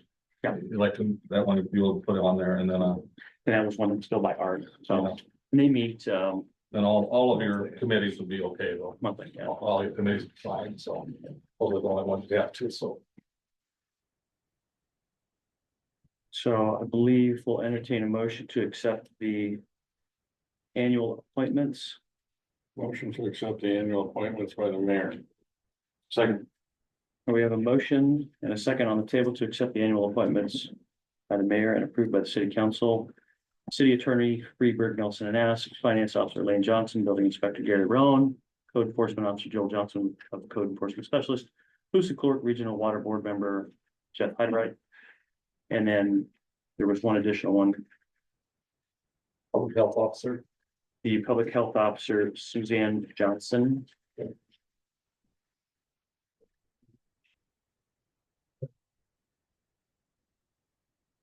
That's in the second to last page. All right, any further discussion? a lot of information to consume, but Does the Chamber of Commerce go in these? they're a separate entity. They have representatives that serve on a few of these committees. If you like, you'll notice that, Fedco, those two work hand in hand. Okay. They have a Chamber of Commerce representative. Now, it's currently listed as open. I would assume we can probably work with that group, Lakin and, Shania. To I find think some, Doug Allerdings has served as that position. that's right, in that's the right. chamber, Yeah. so this would actually be like for Phil Peterson's position. Cause Phil's the one, that's the entity. He's the down. last one to step away. Yeah.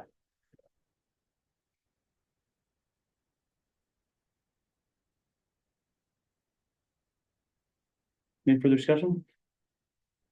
All those in favor say aye. Aye. Anyone opposed? All right, motion carries.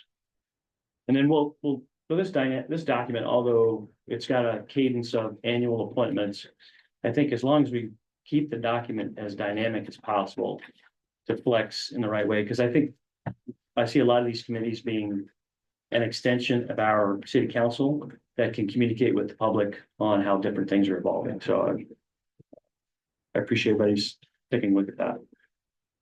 Next item on our agenda is a robo-site attendant.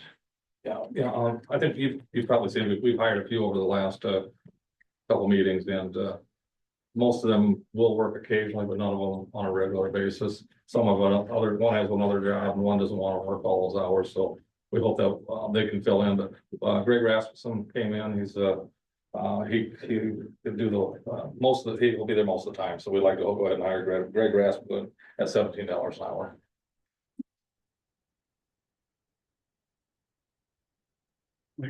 To approve Greg Rasmussen as a rebel site attendant at $17 an hour. Beginning Right away. as soon as possible. Yeah.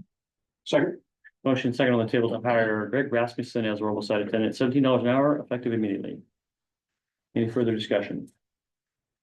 All those in favor say aye. Aye. Anyone opposed? All right, congratulations, Greg. Seasonal hires, bridges, golf course, and swimming pool. Got, I think you should have a list of all of them, but I'll just read them off real quick for you. Trip Seeley and Kaya Bear and Megan Steenan will be clubhouse attendants, all at $11.50 an hour. Kelly Bowden will be a clubhouse server bartender at $11.50. Reese Olson is a lifeguard at $15.45. Micaiah Sharp at lifeguard at $15.87, and Braden Summerball at golf course ground maintenance, $12.56 an hour. That's the list we'd like to get approved, and hopefully we can get some of these guys on board and start it up. Motion to approve part-time hires or the seasonal hires for the clubhouse, attendant, server, bartender, lifeguards at the pool, and golf ground maintenance. Second. Motion second on the table to authorize hiring of the seasonal hires for bridges, golf course, and swimming pool, clubhouse attendants, clubhouse server, bartender, swimming pool lifeguard, and golf course maintenance. Any further discussion? All those in favor say aye. Aye. Anyone opposed? Motion carries. Request to raise employee wage at the library. So I saw Jane in the parking lot. Yeah, okay, she has given us a memorandum that's part of the council packet. With her letterhead requesting that Christina Hansen's part-time wage as summer library help be adjusted in a fifth-year scale at the rate of $14.40. So this is just a regular. Water running doesn't. Maybe it's.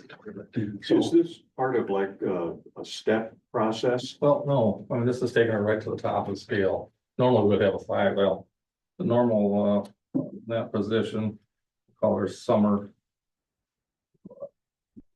Summer library assistant starts at $12.96, then it goes on 1, 2, 3, 5 steps to get to the $14.40.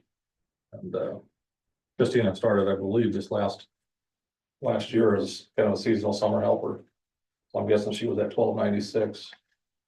And Jane wants to bring her to the top because of her unique skill set.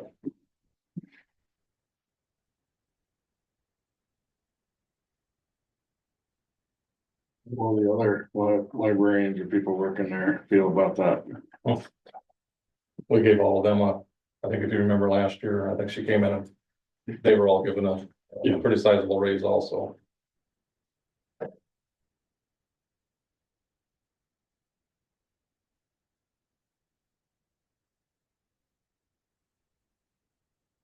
How many part-time summer help do they have there?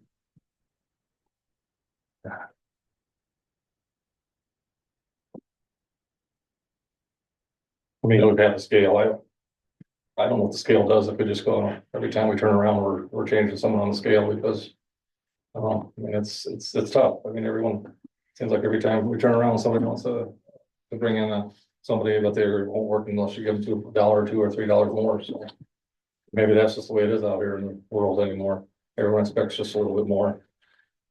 I don't think that's, I think that's true, in comparative to some of the seasonals we just talked about. And the special skills that Christina brings to this job and the qualifications, I don't think it's unreasonable.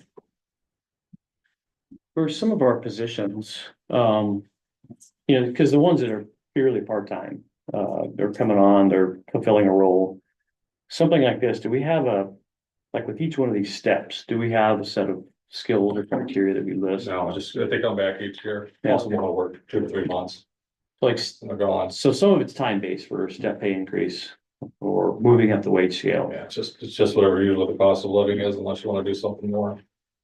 So her Each pay year. raise, so from, what is it now? The starting wage for that position is $12.96. And again, it's typically, it's gonna be a student of some sort.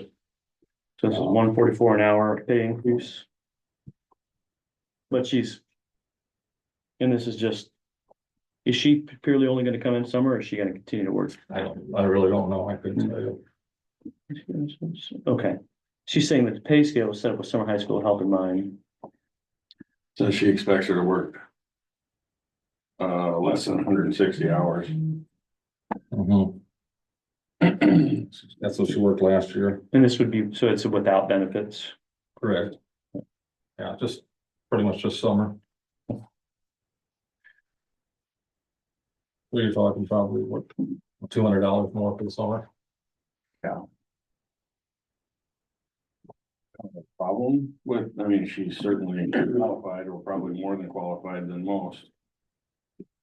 I just worry about the precedent we're setting when we keep doing this.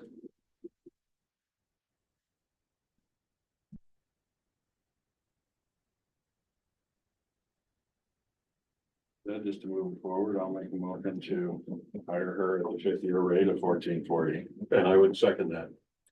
Motion is second on the table to authorize hiring of Christina Hanson. That's the name. Yes. At the rate of $14.40 per hour. Effective immediately? Yeah. All right, further discussion? This does set precedent, but again, I think if we're able to at least acknowledge that she does come to the table with an additional skill set and past experience. We can factor that into this decision.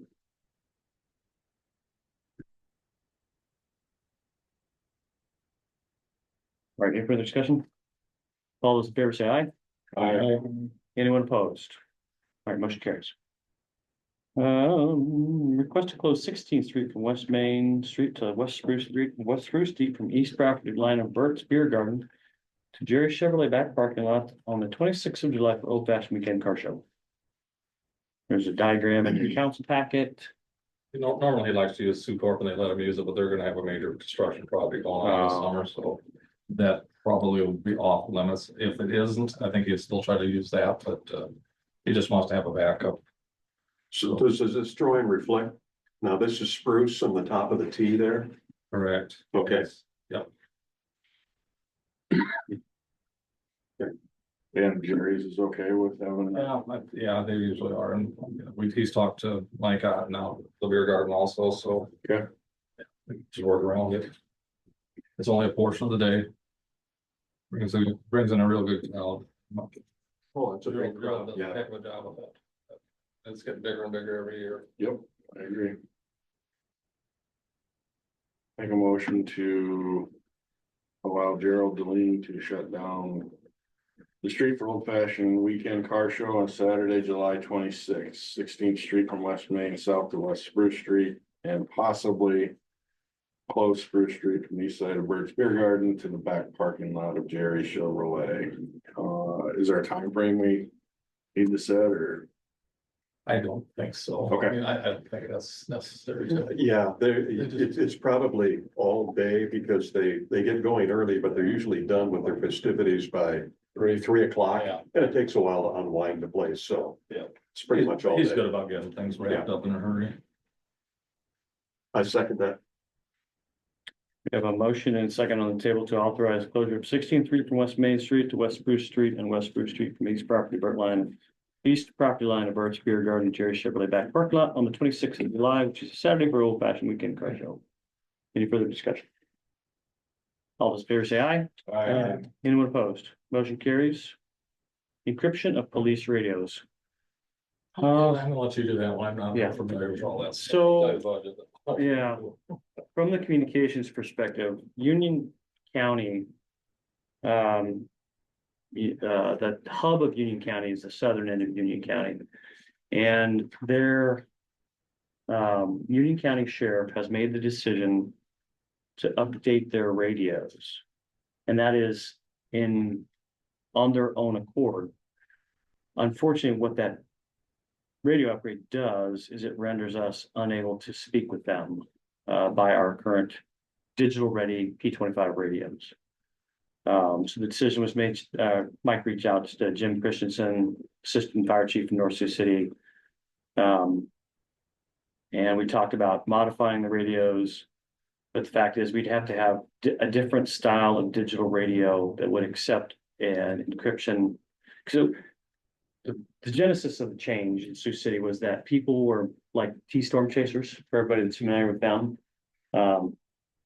There were people that were monitoring public traffic and they were beating emergency responders to scenes and they were becoming a hazard.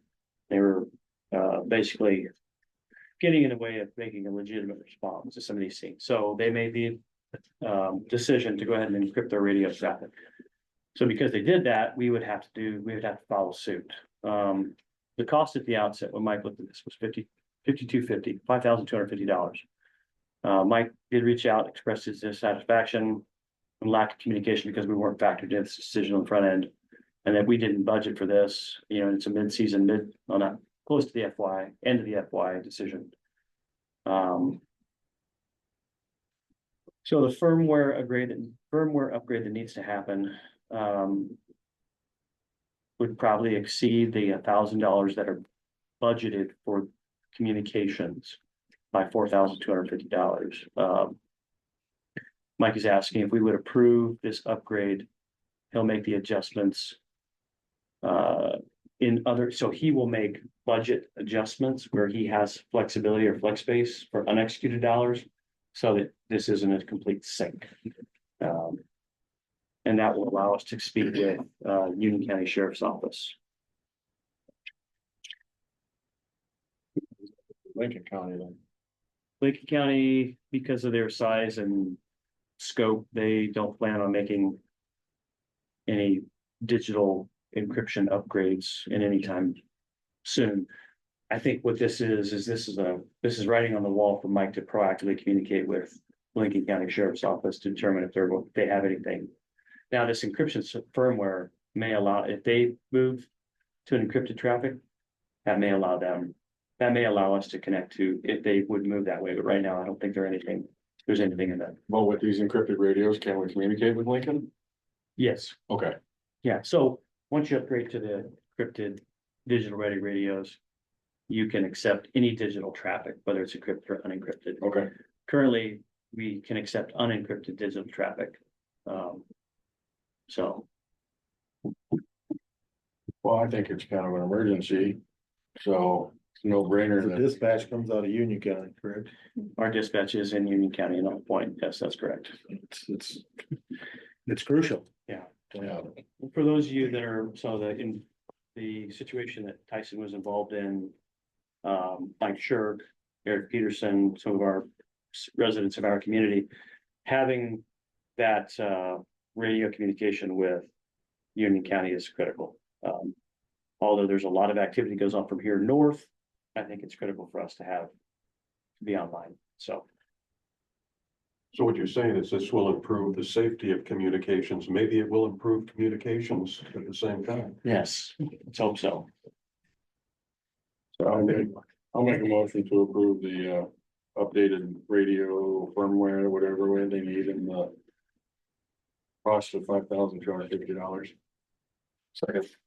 Motion is second on the table to authorize the update to the communications firmware package to allow for digital encrypted traffic at a cost of $52. Any further discussion? All those in favor say aye. Aye. Anyone opposed? All right, motion carries. Getting rid of our dump truck? Well, yeah, we did budget $150,000 for a new one. And Jeff and Keith ran across this one on Purple Wave. As you know, we're selling a bunch of stuff on there, so they must have been checked to see how our stuff was going. They came across this one. And pretty low miles on there, not a lot of hours on there. It comes with a plow that you can go both ways, which the one that Keith has right now, it's a one-way plow. So if he's going down and doing, let's just say the boulevards, he will be going into traffic to try to get the snow going for the other way. Both happy with it. It comes with a wing on it. I think about 22 years newer than Keith's, and it's already here. It's a pretty good truck, so we're gonna save some money. He thinks this should be a 10 to 12 year truck yet, so we'll have to take another look down the road. But it's in pretty good shape. They were pretty impressed with it when they got up there and got it, so let's just hope it hangs in there like I think it will. And it's been well maintained. Keith had a chance to talk to the driver for the last 13 years that they've used it. They've done a pretty good job of taking care of it, and I think it's gonna be a good truck for us moving forward. And Where did it come from? Arden Hills, Minnesota. Northern St. Paul. So they've maintained it. Looks like a decent shape. It looks good, but you know, as roughly as things get in Minnesota, then you get this thing washed up. Looks good. Do they have that chemical on it too, if you want? Yeah, that'd be salt brine tanks there that are on it. Which could help sometimes if they have some real icy stuff. Yeah. So the remainder of what they had budgeted, does that roll over to next year, or how's that roll? No, Oh, it doesn't. okay. Doesn't, so I mean, it just stays as cash on hand, and you can rebudget it if you wanted to. Okay. I think we already did. Yeah, I think we already did. Yeah. We've got about, what do we have, 4 pickups and 3 tractors on Purple Wave already, and they're pushing right at 10,000 for those pieces of equipment, and we still got 3 weeks to go, so that's pretty good. I didn't think anyone would bring what they're bringing already. To see what they're doing, it's kind of amazing, so we've got real good luck with Purple Wave, and I think we got a pretty good deal on this one here. Those guys monitored that for the last couple days there, so. Good catch. Are you gonna give rides? Yeah. And you can drive it if you want. Oh, should have asked that question.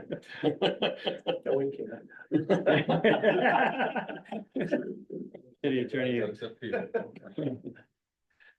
All right, any official action required there? We didn't sell Keith's truck yet, have we? Good with that? We haven't surplus Keith's out, have we? No, not yet. Maybe we'll get that much paid for it. All right. No official action, right? That's just information, yeah. All right, item number 5, pickleball court update. I think we got a couple of resolutions there that we're gonna add, Oh, yes, so. excuse me, so. On the updates to the agenda that we accepted earlier in the meeting, we have resolution 2025-06, plat 1. Of lot 1 Bethesda track 1 for an addition in the northwest quarter of the southeast quarter of section 33. Grid coordinates T96 north, R50 west, 5th post meridian, Lincoln County, South Dakota. The Legends of Gold basically is selling a piece of their property out there. Yeah. Outside the city limits, but with anything within a mile in Lincoln County, they want us to approve any new plats that are filed, so. Not even in the city limits, so we're just looking for a motion to authorize the mayor to sign the plat, then we'll turn it over to Terry and Lisa Pack, and then they're gonna go ahead and record it and do all that kind of stuff, so we just need to sign it. I move approval of resolution 2025-06. Second. Motion second on the table to authorize approval of resolution 2025-06. Any further discussion? All those in favor say aye. Anyone opposed? Motion carries. Resolution 2025-07, resolution authorizing the mayor and or city administrator to sign documents for the Bach Housing Development. Tom will put this together for us, but it basically is just a motion that they needed to have somebody authorized. We're close to getting closing on the TIF loan.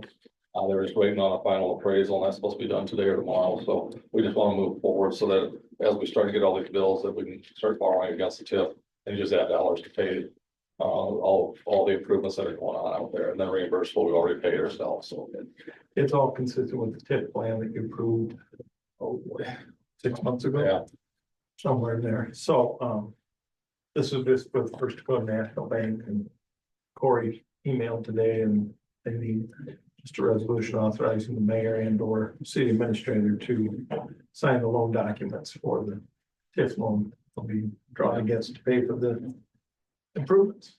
Considering there's millions of dollars at stake, I think Kayla should make the motion. Break the ice. everything's gonna go on. No?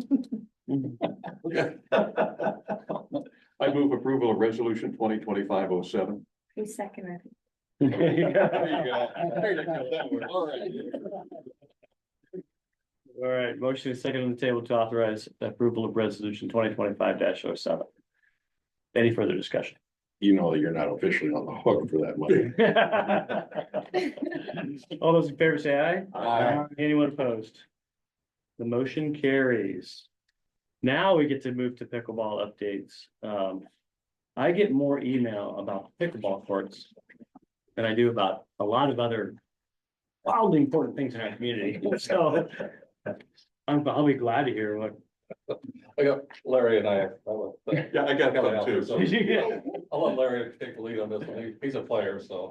Well, I think the court changes over in the park, adding the pickleball courts have been well received and highly used. But they're in need of a permanent solution for nets. And some folks asked about that again, and we went over and looked at the space with Kelly and Jerry and I think they've got some good recommendations for some permanent netting that can be, the nets can come down during the winter, but it will more than satisfy the need. And it's a long-term solution. I think it's a good idea. There were a couple of other things about the back netting between the pickleball and the basketball court, and it may be able to push that back a little bit to give the required backcourt space on the north side of the pickleball courts. And Kelly's got some ideas for that. And then there is some mid netting that separates the two courts that keeps balls from going back and forth. And again, there's been some vandalism issues there, but I think Kelly's got a good idea to fix that and to adjust the heights of both of those so they'll work well in the weather. There's some other things, but my opinion was that those two things, the permanent netting and finding a solution for the back net, would be the top two things on the list. And it sounds like he's got a plan. Yeah, I think so. And I think the cost isn't all that much. We're looking at $700 to $800 per court. We're gonna install them ourselves, and Kelly, the electric department's gonna help a little bit with that too. So drilling some holes and things, and we'll put some lag bolts down through the concrete and the asphalt, and then we're gonna make a couple plates so we don't sink into the asphalt while we're tightening things down. So. And for those, I mean, and some of the players are following the council meetings, they're gonna act on this as soon as possible. And I think, at least from my experience and with some of the other players, it will more than satisfy and be a good long-term solution. Imagine this week they probably want to get out. Well, yeah, I'm glad you took the time, and Kelly did look at that, because it's an ASAP sort of thing, I think.